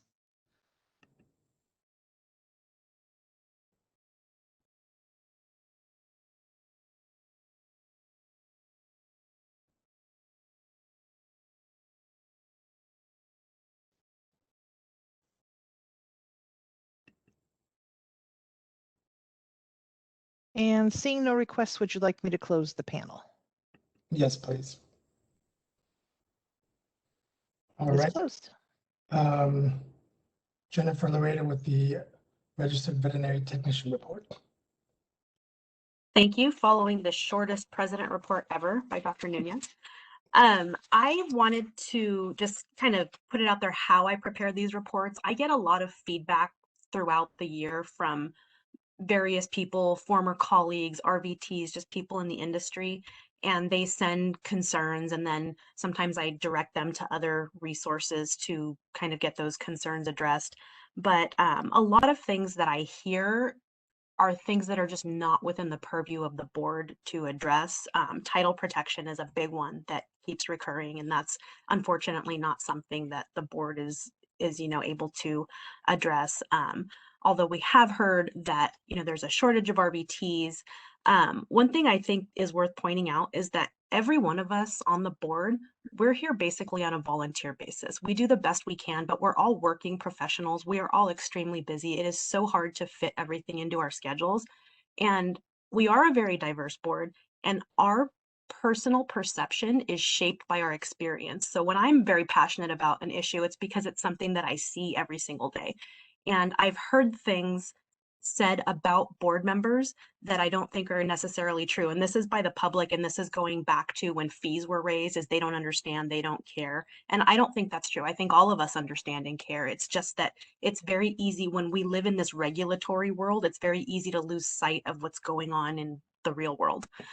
So I know that we understand that. And I just want us, I heard a quote that somebody said, we're all in the same boat. We know that this is the most challenging time like ever. With COVID and with everything going on. But I heard a statement that I think better breaks that down. We're not really in the same boat. We're all in the same storm, but we're on different boats. We all have different priorities. So I come to these meetings, and yes, it's difficult for me to rearrange my schedule and I can't always be here. This is how I give back with my time. And I recognize that that's a privilege for me.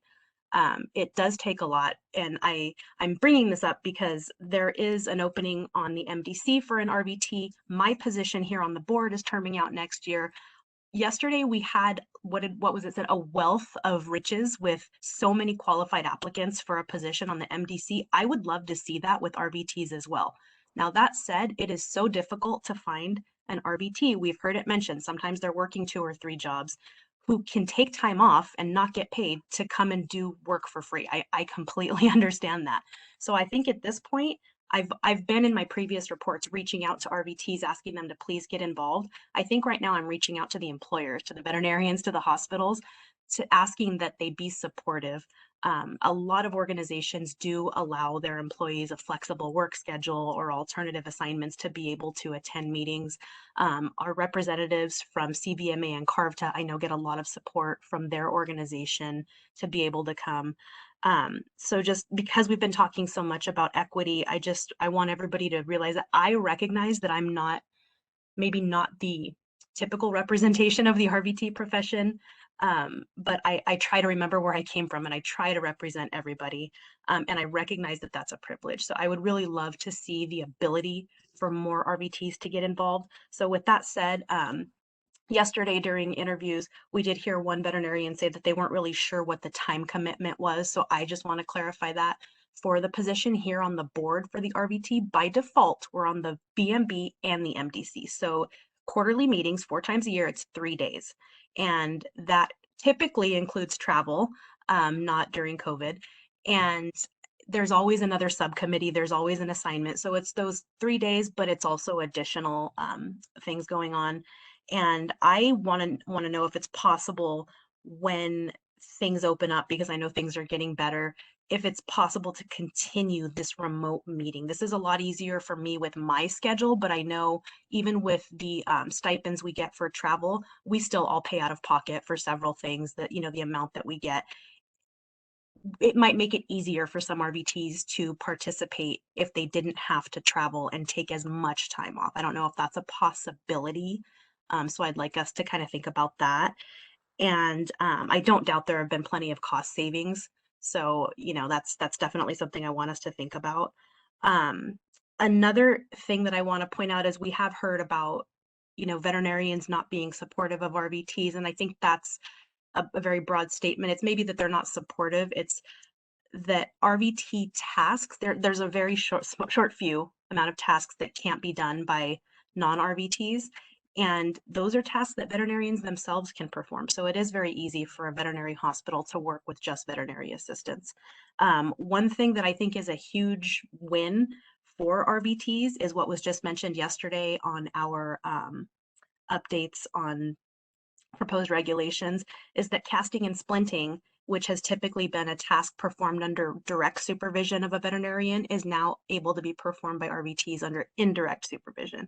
And in the 7 years I've been on this board, that's the one productive thing I've been involved with, because it is a process. It does take a long time to get things through the regulatory process. Shelter medicine access is another thing that I want to continue to focus on. And I know that, you know, the bill comes and goes, but we've kind of heard from some areas that some hospitals in general don't have RVTs, much less some of these shelters that we had heard from in these remote areas. I don't want that issue to fall off of our radar. So I don't know if we can, how we can take action, if we need to start a committee, maybe assign that to delegate it to the MDC. But there are, I can't find the specific code, but there is an exception in animal shelters for an RVT to be able to purchase controlled substances of euthanasia. So I think that maybe there are some more opportunities in that area to allow shelters to have access. I know the last meeting, Dr. Nunez had mentioned that there were some states who were looking at having some type of extended training for RVTs. And I think it was for RVTGs, so those with a bachelor's degree, but maybe that's something we could look at in the future.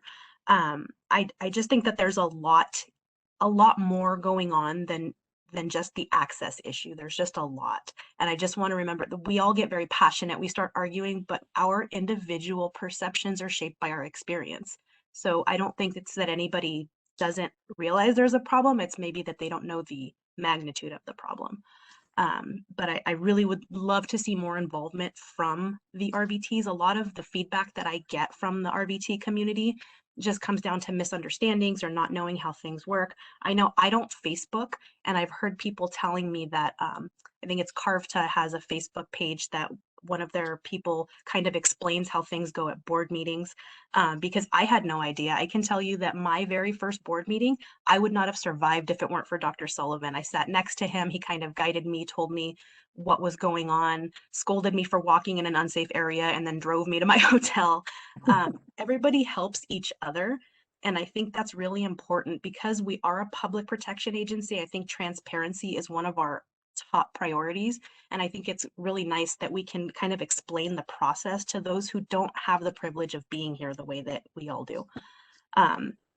So I don't have a lot on my report. It's just, you know, today it was mentioned about some pass rates from the AAVSB and, you know, we heard from an RVT program, and there are a lot of challenges, but I just want to make sure that obviously the RVTs maybe want to get involved, but they don't have the ability. So I'm reaching out to our practice owners and our supervising veterinarians and seeing what we can do to get more support. I have heard, I mean, for a while, that the RVTs on the board and the MDC, myself included, are not really an accurate representation of the profession, and that is not untrue. That is absolutely the truth. Again, I realize that my ability to be here is a privilege, but I would love to see more opportunities for involvement. So please, employers, do what you can to allow your RVTs to participate in this process. That's really, I think, all I have. Do I have any questions, comments? Just a lot of smiles and thumbs ups I see. No, perfect. Yeah, our terms overlap, so you are the face of veterinary of RVTs in my mind. And only for the past 7 years. You've been an excellent board member. The next item is National Association of Development Reports. That's the AAVSB. Sorry, Dr. Nunez, public comment. I'm sorry. Public comments. You're right. Moderator. This is the moderator. I have opened the Q&A panel. If you'd like to make a public comment, please click on the Q&A icon on your screen. Type "I would like to make a comment" into the text field and submit that to all panelists. Our first comment comes from Nancy Ehrlich. And Nancy, your line is open. Hello again. I'm surprised that Jennifer forgot to mention this wonderful new flyer that you mailed out yesterday. that says who's who in the vet office. It describes what a veterinarian does, what an RVT does, what a VACSP means, and what a veterinary assistant does. And I think this flyer is excellent. And I think perhaps one of the solutions to the problem of veterinarians not knowing how to use RVTs properly would be to make sure that every licensee gets this. I think you sent it out to the people on your mailing list. I'm not sure who got it. I hope that every licensee got a copy of this. And I would suggest that you might want to consider requiring that veterinary hospitals post the first page of this in their waiting room so that everybody can understand who works in a veterinary hospital and what they are allowed to do. That is my comment. Thank you very much for this. I think it's terrific. Thank you. Maybe Jessica has her hand up. Yeah, so the flyer that she's mentioning is part of your materials and agenda item 15G as part of outreach. That was a flyer that we developed in partnership with DCA's Office of Public Affairs. And that was sent out yesterday. It's posted on our website, and we encouraged all of the licensees to post it in the offices so consumers can easily see the document. Sorry, I don't have my hand up, but it was my report. I'm just going to jump in. I didn't mention that. I saw the flyer. It's wonderful. There were a couple of things I had questions and issues with, but I think overall it's wonderful. Our next comment comes from Anita Levy-Hudson. Anita, your line is open. Wonderful, thank you. Yes, I also wanted to say I did like the poster for, that you guys sent out yesterday. I was very happy to see. I mean, at this point, anything that we can do to help educate the public and remind ourselves and internally in the hospitals is welcome. So I also was very happy to see that because it's a step in the right direction. I wanted to say thank you very much to Jennifer for your statements about trying to encourage more support. As I often am doing live feeds or videos whenever there is a meeting, because I'm also trying to get that engagement. Your reasoning for not having that engagement, I think, is right on. It's really difficult. I'm in a position now where I can afford to take this time off, and I know not everyone can, and I would not have been able to in my earlier career. So right on with that. I wanted to ask potentially if there might be an opportunity to create, to have some time with someone on the Veterinary Medical Board or even on the MDC to put together a very short informational sort of, I don't know, PowerPoint or something that we could produce that's like similar to, you remember how back in the day they had "This is how a bill becomes a law," and we all learned from that. I feel like something like that would be very beneficial for our veterinary staff and in our industry in general. And I would definitely like to ask if ever there's a discussion or an opportunity to help produce something that could be used through CARVTA or even through the VMB, that I would love to participate on that with someone, because it is such a complicated process. And Nancy Ehrlich is like, she's what you were saying about Dr. Sullivan. I'm constantly asking questions because it's been many years I've been here and I still am like sometimes confused by these processes. So I guess generally my comment is to say thank you and to ask for any potential involvement on creating some kind of a presentation or a document or something that can be done but not require our live time all the time, to help people understand these processes and then help them know where to go for their issues. Like you said, the board is not the one with title protection. Well, where do they go next? So that we can kind of empower our individual people to continue to maintain the passion that requires us all to be here. Thank you so much. You're requesting a video on how to become an RVT? No, or more like one on what is the process. I feel like a lot of us are not present at these meetings because either financially they're not able to or they don't know. But the process is not quick. We're in this world of like instant gratification, and this is still a very, there's a process and there's procedure, and it can be overwhelming if you don't know what's happening.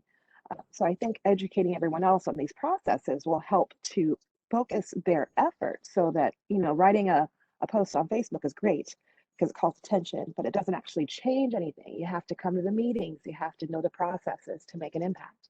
And I'm thinking something to help people see those processes might be good. the process of how the board works in general. how the board works in general, how to bring something to the attention of the board that you would like to have changed or commented on or even congratulated. There's a lot that the board does that's really amazing that the public's not always aware of. So yeah, anything to help them kind of feel like they can participate. It's not so intimidating. So Dr. Nunez, we need like a TikTok on how the Yeah. board works. I mean, we might have done a TikTok live a little bit ago. I'm not gonna lie. I might have said, I'm on the board thing today. You guys should check it out.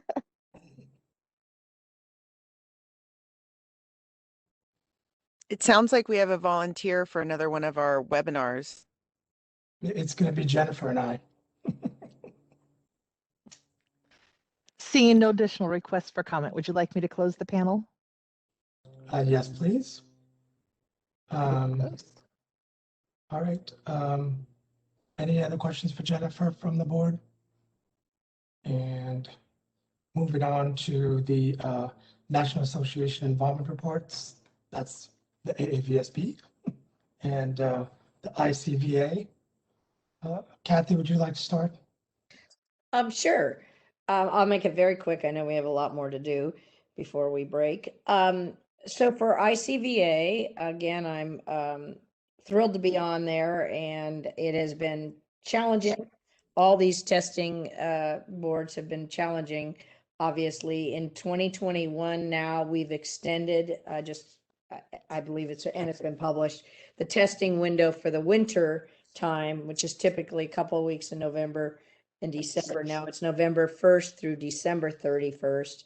So hopefully, in 2022, things will go back to normal again.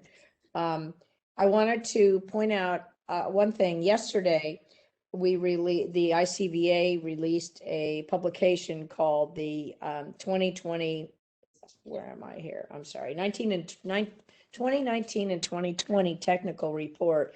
And it's kind of a review of the NAVLE, a couple of things, a synopsis of test development, administrative, psychometric analysis of the NAVLE, a summary of statistics describing the performance of candidates through 2 windows, and then a combined the November, December 2019 window, and the April through September, which was super extended 2020 window. And then an exit survey that was done with individual test takers who chose to do the survey. It was sent out to the stakeholders, regulatory boards just yesterday.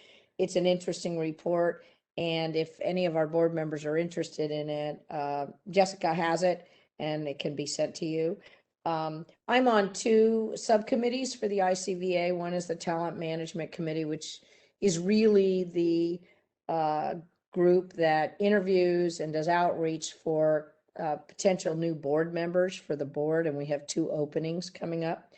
And I'm on the Governance Review Committee. And those 2 subcommittees have been meeting obviously by Zoom or teleconference all along. Our June meeting is virtual again, our June board meeting.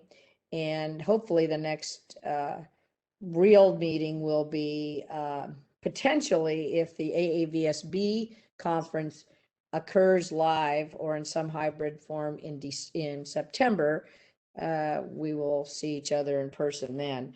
But again, a lot new there. Very interesting. We did get a lot of veterinarians applying for the 2 board positions. I'm the only public member on that board. All the rest of them have to be veterinarian or have to be DMVs. They can be in academia or practicing or specialists or whatever, but they have to be vets. And we just had a member, one of our board members was from Scotland. He just turned out, and we have other applicants from all over UK, Canada, things like that. So it's very interesting and I appreciate it. I'm up for renomination again because my term is up. And I think we're going to get to that a little bit later in the agenda, or we can do it now. And that's it. And I'll turn it over to Mark both Mark and I are on the Program and Services think tank for the AAVSB. And I'll turn it over to him to report on those meetings that we've had. Yeah, and the think tank is just a committee of the AAVSB that looks at all the programs and services that AAVSB provides for members and just evaluate them to see if they're serving the needs of the members or if there's an opportunity for other needs and so forth. So it's just kind of like an overview. The one thing that I'm impressed with the AAVSB is that they update their strategic plan quite frequently. They do it every single year. I think we do it every 5 years or so, but they do theirs every year. And that was presented as just an FYI. The AAVSB is in the process of streamlining the eligibility review application for the NAVLE, the National Veterinary License Examination. And I think that that's going to really increase accessibility to the number of veterinarians that are going to be able to get licensed, especially since California is also removing the state board requirement. So that will be helpful. They are continuing, as Jennifer alluded to define different levels of training for veterinary assistants, registered veterinary assistants, and some states use the term nurse. I know that the public refers to veterinary technicians as nurses often, but I don't know if Jennifer has an opinion on that word. I know that word is a little bit sensitive to some members of the community. What I use to describe them is invaluable. I can't live without them. The API data transfer that California is participating in is expected to be completed by May next month. And the last issue we talked about was, it wasn't on the agenda, but I was just wondering as you know, we have a couple of waivers that have been provided by our DCA president during our state of emergency that will be lifted once the state emergency is over. But I was wondering how many waivers were made permanent in other states and throughout the country, how much of an impact the year of COVID has had on the veterinary community on a national level. And we'll come back to AAVSB on item 16 for nominations for various positions there. Any board member have any questions on Kathy or I on those reports? Okay, can the moderator, Jennifer? I thought I used the hand raised feature. Sorry, I'm not techie. Just a comment on the veterinary nurse initiative. So I don't have any updates, but that's driven by NAVTA, the National Veterinary Technician Association. And I know California was supposed to be one of the last states that they were going to try to implement that in, because nurse is a protected title as well. I have mixed feelings on it. I think that registered veterinary nurse is a much more accurate title for what RVTs do, but technician has only recently been a title that we had. Up until recently, everybody was calling themselves vet techs, and I think they still are in some places, even though that title is restricted to a registered veterinary technician.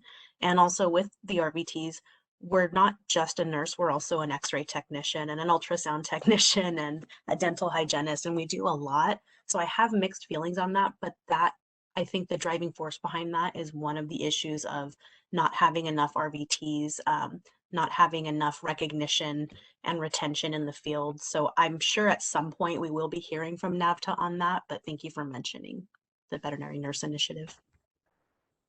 Yeah, I'll email this to you, Jennifer, but and this document is not an official document at all. It hasn't been adopted, but just some things that were being kicked around on the list of allowed duties in veterinary nurse, and that's different from a veterinary technician, is feline neuters. So that's probably the most remarkable thing on that list. But I'll email this to you. Like, That's very exciting.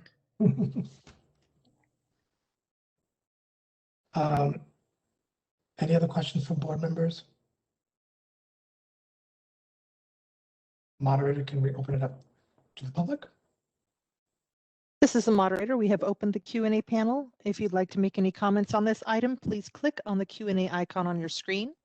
Type "I would like to make a comment" into the text field and submit that to all panelists.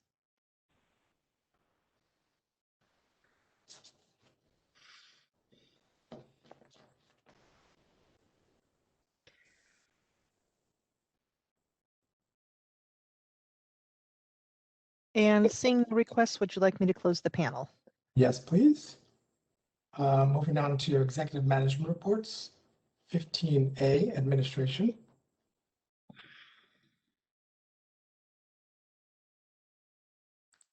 So we're going to turn it over to Tim Rana, our licensing and admin manager. Hello, everybody. Can't share my screen yet, but if you have the admin reports in front of you, you see that the staff update, and I do have another further update for that. For our receptionist position, I did hold interviews on April 7th and was able to make a conditional offer to one of our applicants who accepted that. So we are proceeding to fill that vacancy. We also did have 2 new employees start in March, one at the beginning of the month and one mid-March for our examination and licensing unit. But I would also like to get over to Bikram to go over our budget condition because I know he has another board meeting to attend after this one. Oh, thank you, Tim. I appreciate it. Good morning and happy Friday, everyone. My name is Bikram Dhaliwal. I'm from the DCA Budget Office, and I'm here today to present the status of the board's fund condition and also just give a general budget overview. And I'll be probably looking this way for most of it because I have all the documents on this screen. But I believe everybody should have copies of the expenditure projections and fund condition, the attached memo on agenda item 15A. So I'll just go ahead and quickly outline them, and then I'll be happy to address any questions that you may have. So I'll go ahead and start off with the expenditure projections. So those are just, I think, a couple pages down on the agenda item. So page 3, I believe. So these are the expenditure projections, fiscal month 8. So this takes into account data through the first 8 months of the fiscal year, which is through February. And they estimate the expenditures to year end. And there's some historical information on the left side of the report, but we'll be mostly focusing on the 2021 section. So that's basically the right side of it. And as you can see, there's a current year revised budget in one of the columns kind of in the middle. And so overall, just to skip ahead a little bit, all the way at the bottom right, you can see that as of fiscal month 8, based off these projections, the board will revert about 14.5% of their budget, which is $922,214. So those are the numbers at the bottom right that I'm referring to, where it says surplus deficit, 14.5%, and just right above it, that 922,000. So as of now, with everything considered, with 8 out of 12 months of fiscal data, that's the projection we're looking at right now. And as you can see in that last column where it says unencumbered balance, where it's black, that's where you're seeing savings. Savings, reversion, you might, you see me utilize those two terms interchangeably. So black is basically savings, and then red is where the projected expenditures are exceeding the budgeted amount. So there's a pretty fair balance there, but overall, as you could see, and as I've mentioned, there is good news in the sense that 922,000 of the board's appropriation is projected to be reverted back into the fund. So, and a lot of that comes from travel. And, as we all know, with COVID and the whole pandemic and even these meetings, I know there's been some discussion about cost savings from that and just travel in general, whether that's for enforcement or other activities. There's been a lot of savings there. And so that's why you see kind of in the middle of the document where it says travel and stay in that last column, even 208,000 coming from savings for travel and state. There's a lot coming from personnel services as well. So that's like those salary savings, which are just dependent on when vacancies are filled and all that. And other than that, there's also significant reversions coming from Attorney General.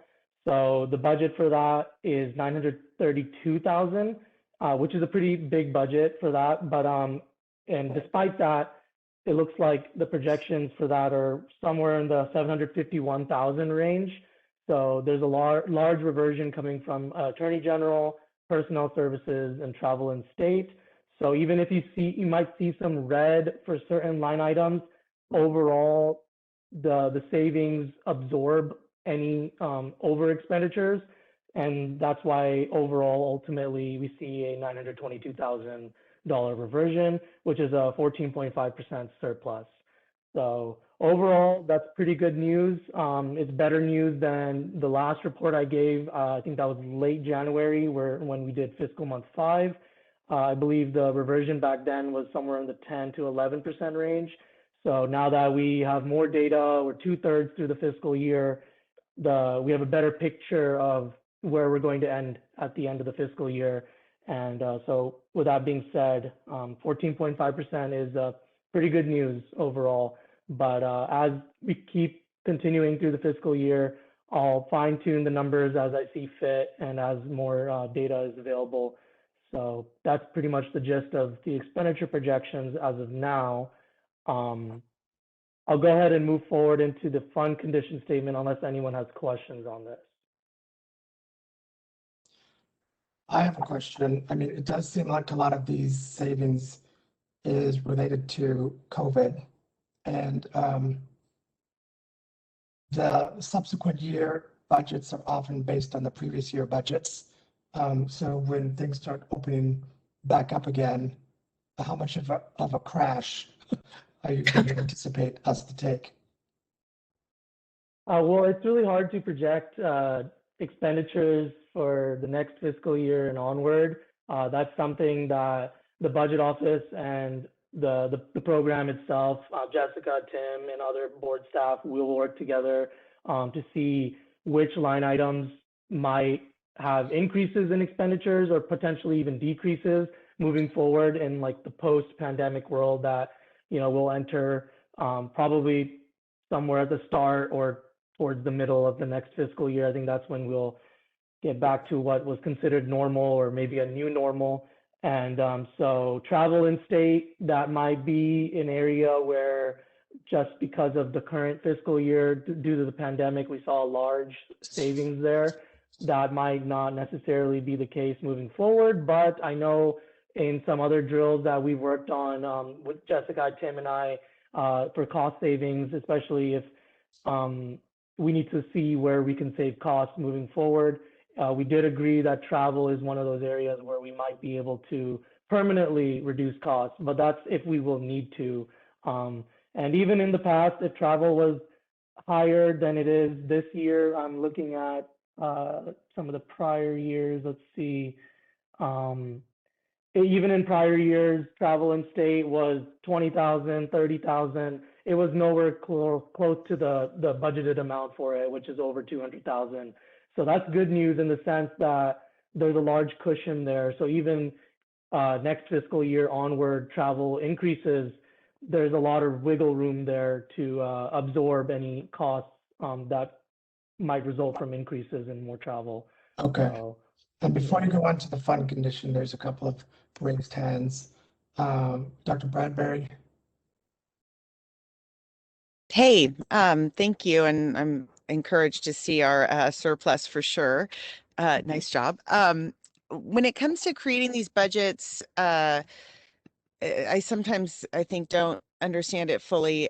So I apologize if this is not a very good question, but I saw like the what was budgeted for the where is it? The office, the administrative hearings, where is that? Office of Administrative Hearings.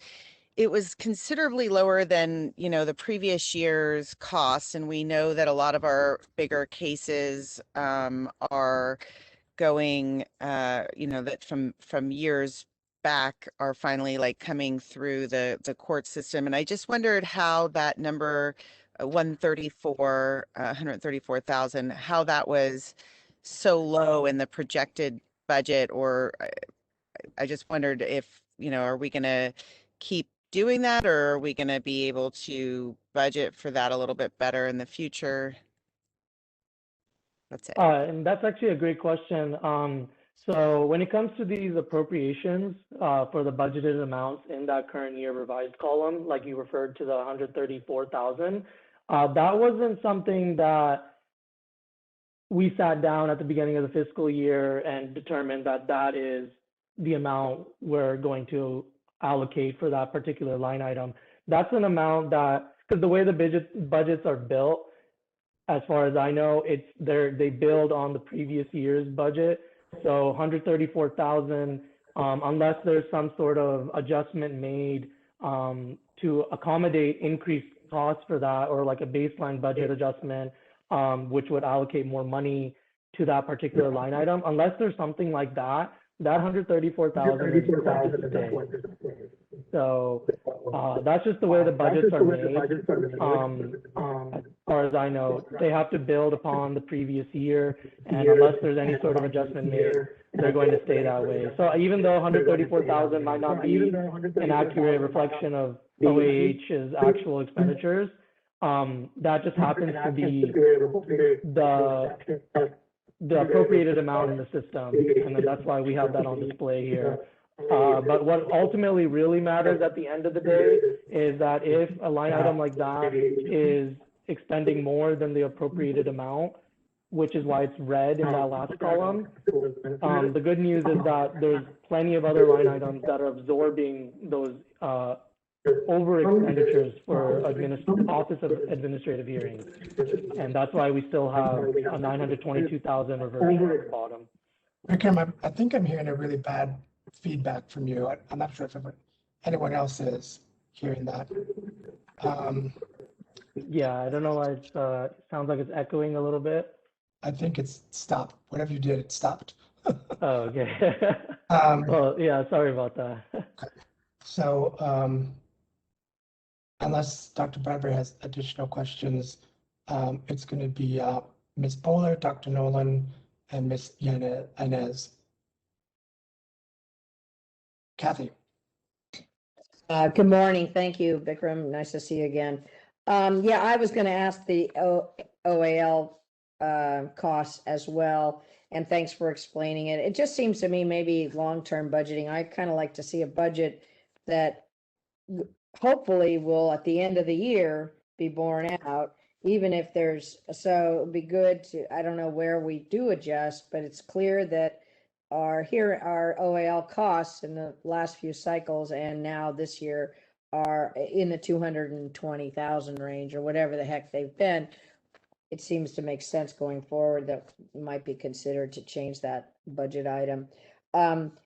The one thing I wanted to say is that just to compliment the staff, obviously the savings in Attorney General costs is, I'm sure, due in some part to their streamlining of what we do, what the staff does prior to processing with the AG's office. It may have something to do with COVID as well, but really think that they should be credited for those savings.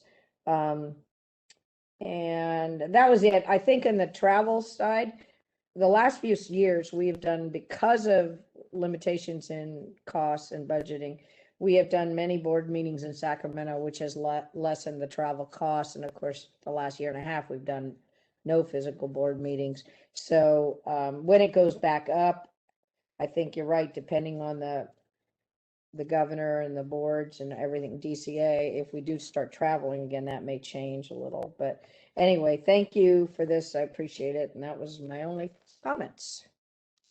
Dr. Nolan. Yes, thank you very much, Bikram. I just have a quick question to help me understand the intra-agency services that it's a pro rata thing. it seems like it jumps all over the board every year. And is that something DCA kind of dictates to us, or is that because of COVID that it's less expensive this year, the information technology, the data center, or is that because we don't buy more equipment, or we buy equipment every other year? What drives that, do you know? So off the top of my head, I mean, I'm even looking at a report that has some comments and stuff on there. And so it's not exactly the one that everyone else is looking at. And even just according to my comments and looking at those prior years, like you mentioned, where it's fluctuating quite a lot. I'm not exactly an expert on those two particular line items for consolidated data center and information technology. It looks like information technology was below 1,000 for the past 2 years, and even this year it's at 882. And I just put in an estimate of 3,500, and that it may not even hit that mark. I'm not exactly sure what dictates that particular line item, because I would have to look and dig deeper, look at some accounting reports to see what those costs are made up of. And consolidated data center, that's also a tricky one where, you know, it's funny how there's only a 1 there right now, but that's literally what I'm seeing on my reports. There's a $1 charge, and I know that's not going to be the case. So I'm projecting that it'll be much closer to the prior year, definitely over 9,000, and that has to do with, I think, certain servers and the data, how the data is stored in certain data centers and servers and all that, and that has a budget of 34,000, but it looks like it's never really hit close to that, and so it probably will be in that $9,000 mark again. But once again, I'm gonna have to dig deeper, look at some accounting reports to see what really makes up these costs and why they fluctuate so much, because I don't know off the top of my head. I'm guessing that's a DCA charge that gets sent to you, invoiced to you at some point. It's coming from DCA. It might be. I can't say. Maybe for the data center, because I know there is one particular data center that gets used. I think it's Teal Data Center or something like that.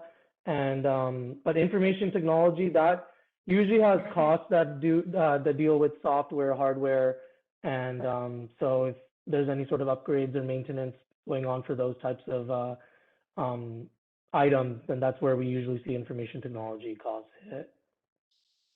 And this last question, it might be for Jessica, I don't know, but remember we talked about having hospital inspectors be able to have iPads or some sort of electronic device, and we were going to try to purchase those. I wasn't sure if that was that line item that says equipment down under the departmental services and enforcement to see is $80,000. Is that the equipment we're talking about? We talked about getting those, and I don't know if we did or not. No, that's not included on here. It is something that we're moving toward. However, right now we're working on creating that mobile app for inspectors, and that mobile app is only compatible with a certain amount of iPads or devices. And so right now we're working with OAS first to develop that app and then determine what kind of devices we have to provide to our inspectors. So we're waiting on the app first, and then we'll be getting those for the inspectors. Got it. So what does that equipment, when we spent $21,000 on equipment, what is that?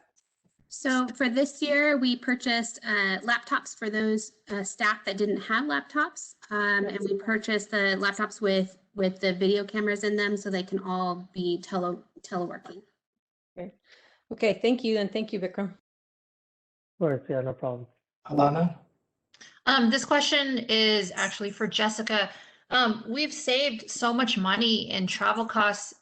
Do you know if like we will be required to go back to, once everything is kind of back to normal, is there talk of it going completely back to normal with travel? Could we possibly explore just traveling every other meeting? Because I really like Jennifer's idea that it does make it more accessible to more people. If we can stick to some of this I was going to say telemedicine, but the virtual meetings, because it's just so much easier, especially, I mean, I have a little one, and it is tremendously much easier to stay home and do these via WebEx versus traveling. And it would be kind of nice if we could talk about that at some point. Yeah, so Carrie Holmes mentioned last time at her report yesterday that they still have not heard exactly what it's going to look like. As of now, if the state of emergency is lifted tomorrow, we have to go back to how we were doing prior meetings. However, the only requirement is that we have one in Sacramento or Northern California, one in Southern California. And so the right now, the unknown is how to engage the public. There's a bill that's pending that was on your list of legislation that would require the board to always offer the webcast or this kind of meeting during every meeting, but also require a physical location where public can come and join. If we want to move to just 2 physical locations a year in person, then we can do that and then do the other 2 virtually. But keep in mind, unless there's changes in the statutes, any locations that you guys are participating from virtually would have to be publicly noticed. So you wouldn't want to be doing it from your home, but maybe in a publicly noticed location that's closer to your home. We can definitely do that. Okay, I think Jamie and Alana haven't lowered their hands, so I think we've already answered their questions. If we wanted to go on to the fund. All right, sounds good. So moving forward, I'll jump into the fund condition statement, which on that agenda item 15A is the 4th page. So if you just scroll down a little bit. So here we have the fund condition, which displays actual year-end figures for 2019-20, current year fiscal month 8 revenue and expenditure projections for fiscal year 2021. So that means the revenue and expenditure projections are plugged in for current year. And the figures for 21-22 tied to the governor's budget display. So just to repeat that, so 19-20 are actuals, current year are fiscal month 8 projections plugged in for revenue and expenditures, and then 21-22 ties to the governor's budget. So these are the most up-to-date figures and projections that we have right now, and we believe that they'll end up being very close to what actual revenues and expenditures materialize to by the end of the fiscal year. And looking at current year, that's what I'm going to be spending most of my time on for this fund condition. And it looks like revenue so far for fiscal month 8 projections, we're projecting a total of 7,565,000, and that's actually 40,000 more than was anticipated in the governor's budget. So ultimately, that's really good news in the sense that revenue is projected to materialize greater than what was originally anticipated in the amount of 40,000. So it's not a huge amount, but it's a good amount, and that's ultimately going to help the fund. And it's mainly led by renewal fees. Renewal fees, as we all know, that's the main revenue driver. So that's why we see a 5,672,000 coming from renewal fees. That's the majority of revenue. And let's see, so moving down a little bit, we get into expenditures for current year. And that number that you see, the 5,460,000, that is directly from the expenditure projections, where we covered fiscal month 8. And so now that that's plugged in, we can see that with the revenue and expenditure projections plugged in for fiscal month 8, we end with a fund balance of 4,389,000. And that leaves us with a 7.2 months in reserve. So when all things considered, even with a couple subtractions from the expenditure side, revenue is coming in higher and expenditures are, as we've already discussed, a 14.5% reversion, that all those things combined have a net positive effect on the remaining fund balance and the months in reserve. So that about does it for the current year. And I know I kind of just rushed through that a little bit, so feel free to ask me if you have any questions on either prior year, current year, or any of the other years. The other years for 21, 22, and 22, 23, those are definitely not, they're accurate in the sense that they tie to the governor's budget, but I can't speak too much on those because those are just taking revenues from the current year and moving them onward based off the workload revenue drill. And expenditures, we just factor in a 3% multiplier to capture any anticipated costs of doing business. But if you have questions on current year, I'd be more than happy to address those.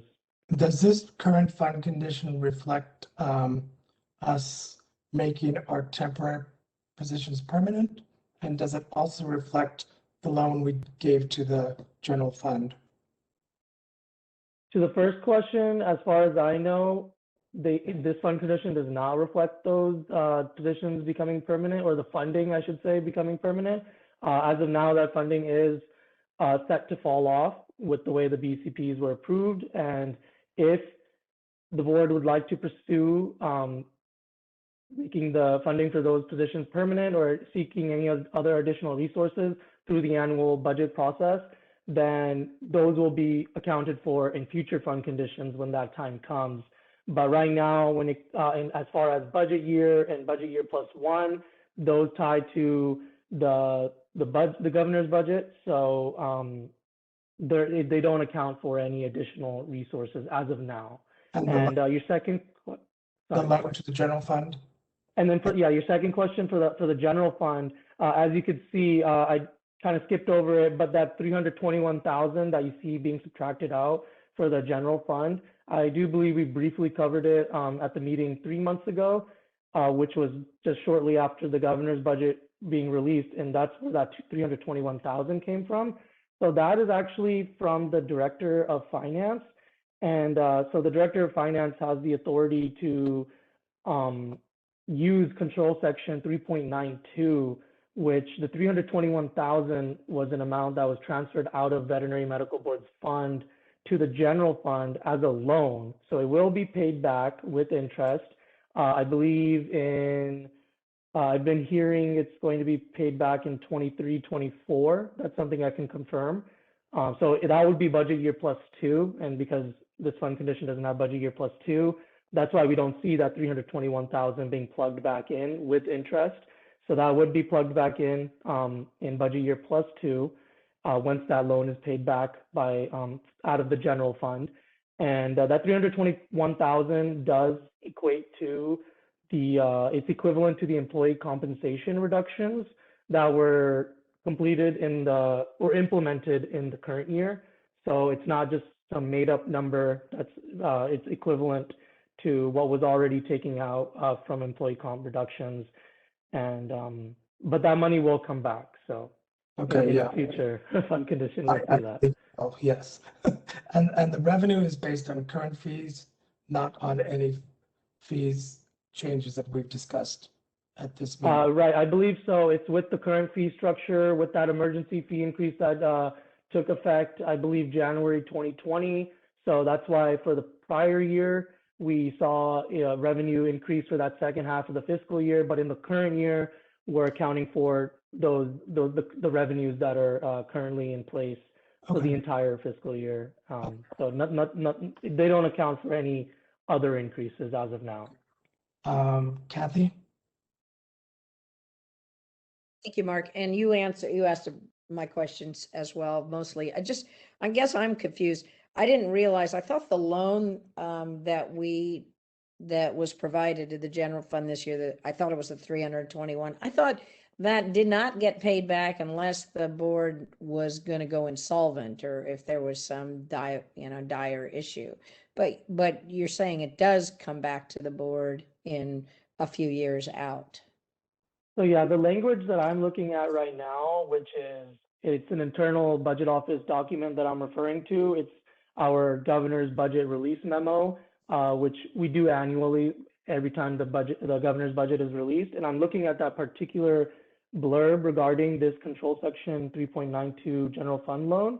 And it says right here that these loans will be repaid with interest when the originating fund has need for the money to be returned, or when there is no longer a need for the monies in the general fund. And like I said, I am hearing that that will be sometime, I know that language makes it sound like it's sort of up in the air and we don't know for sure when the money will be returned. But like it says, it is on a need basis or when the general fund no longer needs it. But like I said, like I'm hearing, it seems like in 23, 24, that's where I'm seeing some of the discussion happening in terms of that money coming back in, if not sooner. So that's something I'll keep an eye out for. I can even speak to budget office management to see if they know any more about that, because like the language does make it seem a bit uncertain, but I do believe in a matter of 2 to 3 years, it should be back. Okay, interesting. Yeah, because in my experience, the general fund always needs the money, it seems like, but. Yeah, that's for sure. One thing, there is notice of when that comes back at some point so that the board staff could adjust the budget, to account for that money so that we, if we know it's coming in 2023 fiscal year, and that's another 300 something 20,000 plus interest that they can add to the revenue in case we are in a condition where we're looking at fee increases. I just want to make sure there is some sort of notice to the board staff that this money is coming back and when it's going to come back for their purposes. Okay, thank you. Right. Of course, no problem. And I think that provision that you're remembering, Kathy, is if this board starts to hang out with the wrong crowd and we lose our job and we're going to become insolvent, then the money will come back to us sooner. We'll start hanging out with the wrong cohorts. Yeah, yes, I think that's what you're remembering. Yes. But that will never happen to us. There's no other questions. Did you have more? On my end, or? Yes, on your end. Oh yeah, on my end, that's actually the conclusion of my presentation. So unless there's any other questions, I was going to say thank you for the opportunity to present today. And if you have any other questions, I'd be more than happy to address them. Okay. Do we go to public after every report? Okay. So moderator. So for the sake of time too, you could hear all of the administrative reports and then go to public comment on all the administrative reports. Let's do that then. Hi.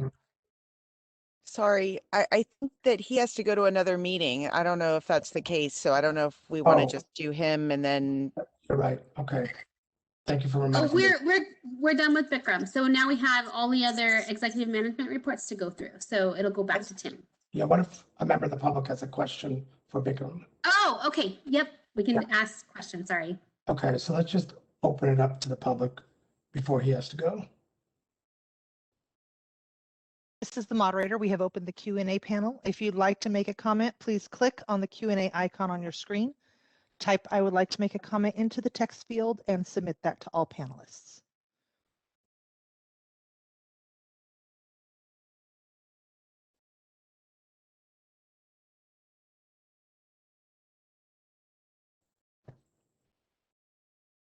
And seeing no requests, would you like me to close the panel? Yes, please.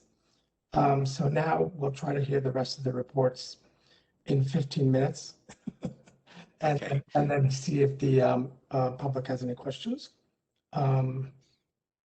Examining. So I'll continue with the administration report, just a couple more updates. We have completed a training video for how to apply through Breeze for a veterinarian California license. So we'll be posting that to our website soon, and we are also in the process of creating subsequent videos for all of our other application types.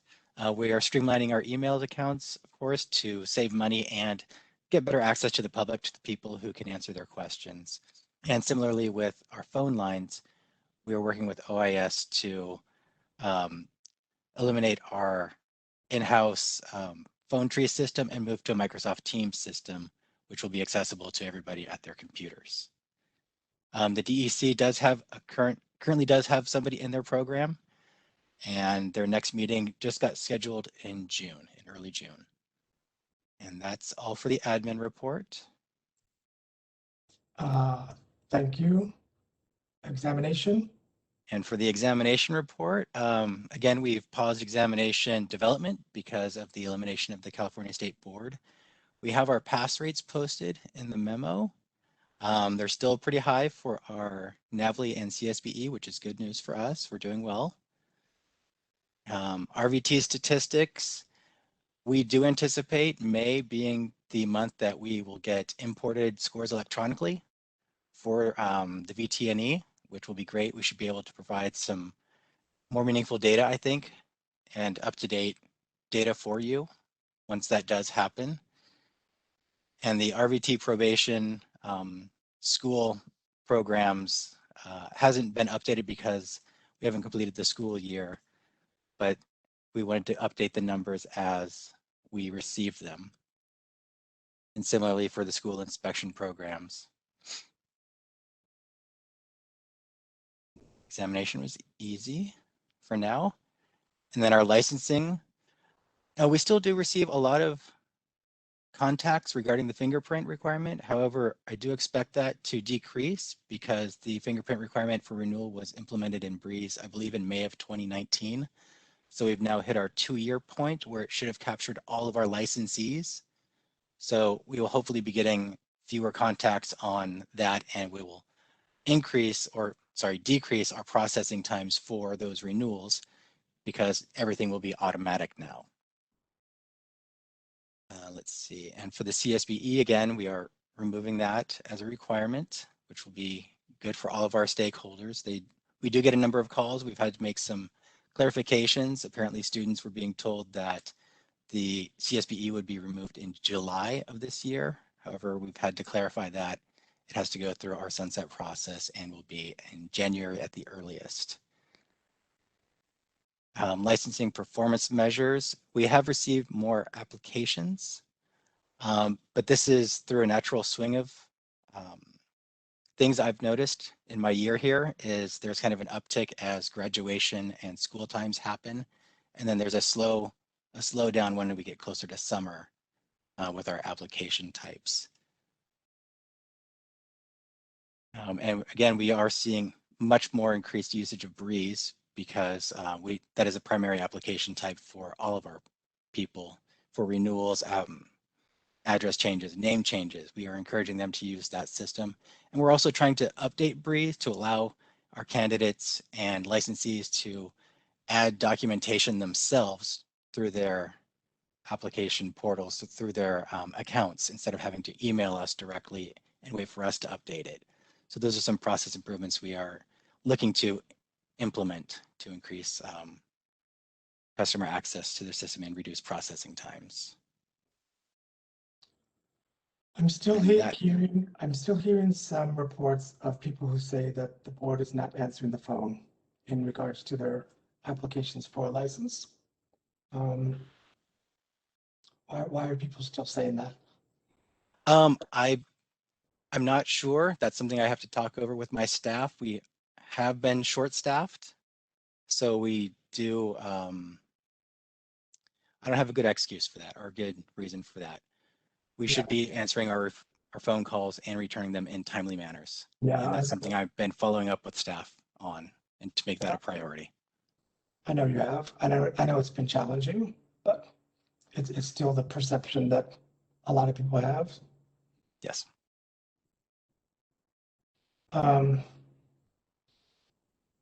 Any other questions from the board for licensing examination? I do, Mark. I don't know if you see my little hand. I do. Sorry. Smaller than Trump's. Yeah. Well, it's about the same size as Trump's. Anyway, okay. We don't have to think about him anymore. Thank you, Tim, for the reports. And just a couple of questions. One thing I wanted to relate is, I think on communications, I think in the last, maybe it's just COVID situation and we made so many changes and waivers and whatnot.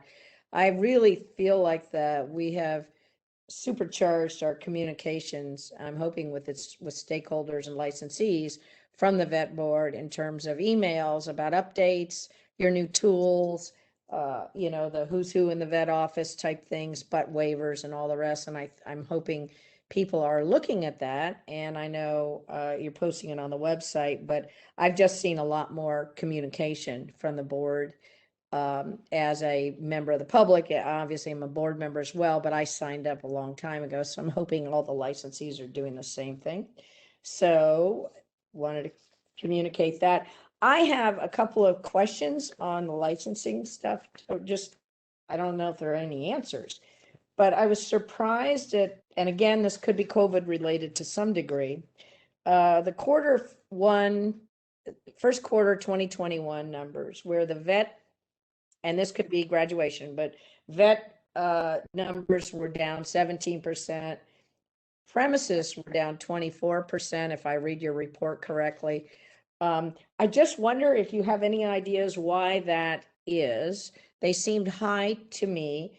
RVTs were down 44% in your report. So I just wondered what you thought of that. And again, I think that's more tied to graduation and examination availability times. Premises, I'm not sure about. I know that the majority of our premises renewals happens in May. Okay. So This would be, wouldn't that be, is the, when you refer to it as, if it's down, does that mean it's down from quarter 4 of the last? from the previous quarter. Got it, previous quarter. This is a not- quarter to quarter transition. Okay. So it may but- be larger numbers too, because we have fewer applicants or fewer applications received. So Okay. I've changed from saying university licenses have decreased 90% because we received 1 instead Right. of like 3. Right, got it, okay. Then I do have a question, and I've had a question before on these new Breeze report, I guess they're Breeze reports from the statistic, the transactions. Let me look. So on page, got a couple of the ways that let me look at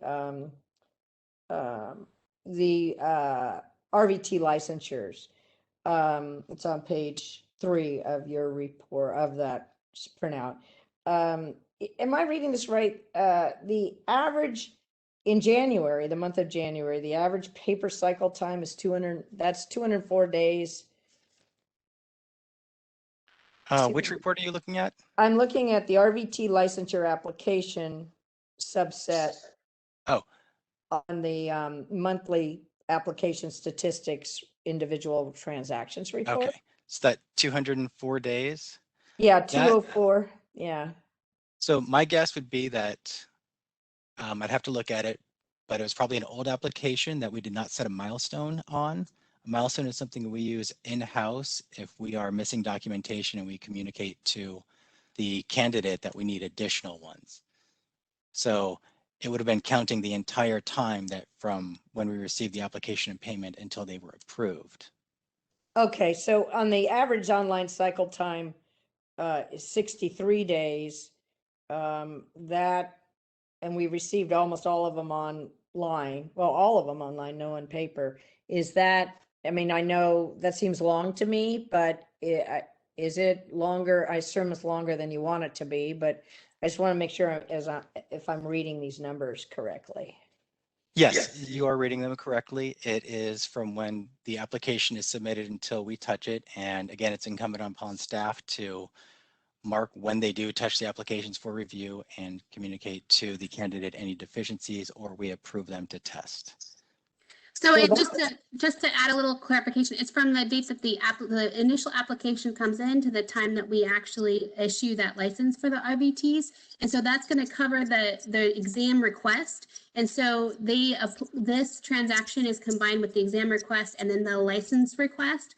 And so it oftentimes we'll approve them to sit for the exam, but then they have to wait in order to actually get take the exam and for us to get the results. And so that lag time is all captured in this. And so that's why it seems a little longer than the other ones, because the other ones are broken out. Got it. So that's kind of a little bit misleading, but now I understood it. Thank you. And if we do remove ourselves from that, approval process part, we're really hoping to streamline, and which will subsequently drop down the cycle times. Right. We're talking about removing ourselves from the approval process of the vet of NAVLE, right? or are we talking about of the VTNE as well? I believe it was partially for the VTNE for the for those who have the AAVSB accredited schools. We would still need to have the approval for the alternate routes. Okay. All right. Thank you, Tim. Thank you. Those were my questions. Thanks a lot. Okay, I have a proposition. It is 12:24, and I would like to give everyone a 30-minute lunch before we have to resume at 1. I don't think that our hearing is going to take all afternoon, so I propose that we continue with enforcement and our examination and licensing, and in the rest of the ones after closed session. But I would like to give members of the public an opportunity right now to ask any questions for the rest of the executive management reports or the AAV SB activities. Does that sound reasonable? Can we do that? The only thing is because we anticipate action on agenda item 16 for AAVSB because we're going to be nominating individuals. And so you're going to have public comment on those action items. And so you may want to take care of those action items and get public participation. It makes it really challenging once we come back after closed session. I think we tried that one time when we first started these virtual meetings. There was a lot of technical difficulties for people being able to log back in. So I would just recommend to do the actions first and then get public comment on those. Okay, so we will come back because I know there's other questions from the board members on examination and licensing, but let's quickly jump to item 16 for action items and give the members of the public an opportunity to comment. And basically, I think that the 2 action items that you're referring to are the nominations for the open positions. And those open positions are reappointment, or Kathy's up for reappointment on her seat. And there's also a open position for a director on the board of director. So I nominate Kathy to be reappointed. I'll second that. It's been motioned and seconded. Does Kathy accept that nomination? I do. I love it. Now, just to be clear, there's a three-year terms potentially on this ICVA board, and I would be going into I started in 2015 on that board. So I appreciate it. Thank you. Any questions from the board members or comments? All right, open up to the public, please.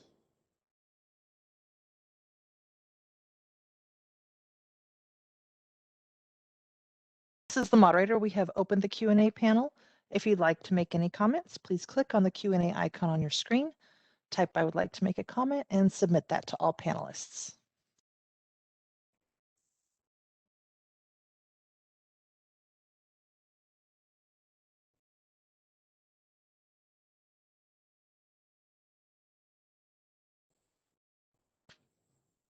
And seeing none, would you like me to close the panel? Yes, please. It's been motioned and second to put forward Kathy's application for reappointment. Jessica, can you call the vote? Ms. Fuller?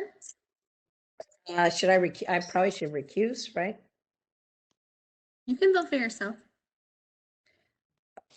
Okay, thanks. I'll vote for myself. Thank you. Unless Sarah says Dr. otherwise. Bradbury? Yes. Ms. Laredo? Yes. Ms. Prado? Yes. Ms. Yanis? Ms. Yanis appears to be absent for this vote. Dr. Noland? I think she stepped away as well. All right. Dr. Nunez? Yes. All right, motion carries. The second action item is a nomination for the Board of Directors position. And I would like to nominate Mark Nunez. We nominated him 2 years ago, I think, or whenever we had the last. And I want to say I sit on those board meetings as the ICVA rep, and they meet monthly or every 6 weeks. And I think it would be terrific if Mark could get elected. And I think he'd be a great representative for veterinarians, Californians, and the public. So I wholeheartedly nominated him. Second. Yeah, I've been nominated twice, but the second time the elections were canceled due to COVID. So this will be my third try. I think the conference is, hopefully it's in September, and there will be elections, I hope, and I can't remember. I think it's in Denver, but. It's in Denver. I don't know what the weather in Denver is going to be like in September, but I hope it's good. It's been motioned and seconded. Are there any other comments from the board? Moderator, could you open it up to the public, please? This is the moderator. We have opened the Q&A panel. If you'd like to make a comment, please click on that Q&A icon on your screen. Type I would like to make a comment into that text field and submit that to all panelists.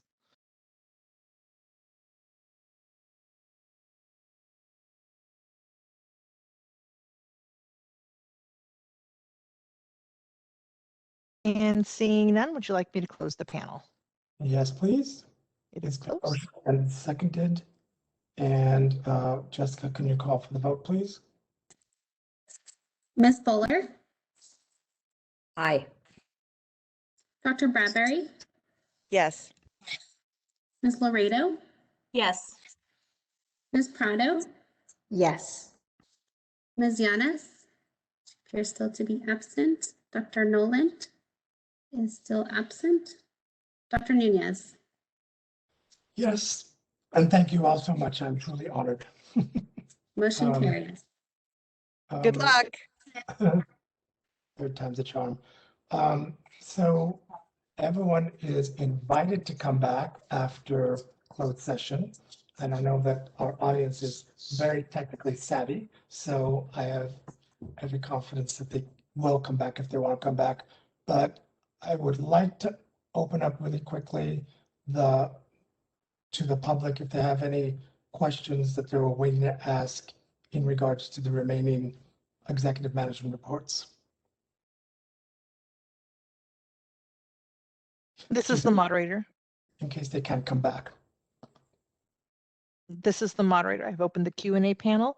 If you'd like to make any comments before we go to break and close session, please click on the Q&A icon on your screen.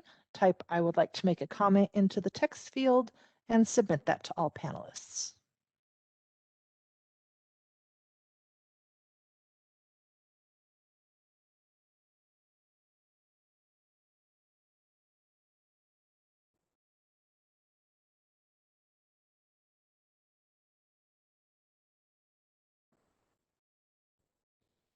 We have a comment request from Nancy Ehrlich. Nancy, your line is open. Hello, I just want to know if you have any estimate of what time your closed session will be over. 2 o'clock? I'm not sorry, if we start at 1, I'd say 3 o'clock would be a guess. Okay, thank you.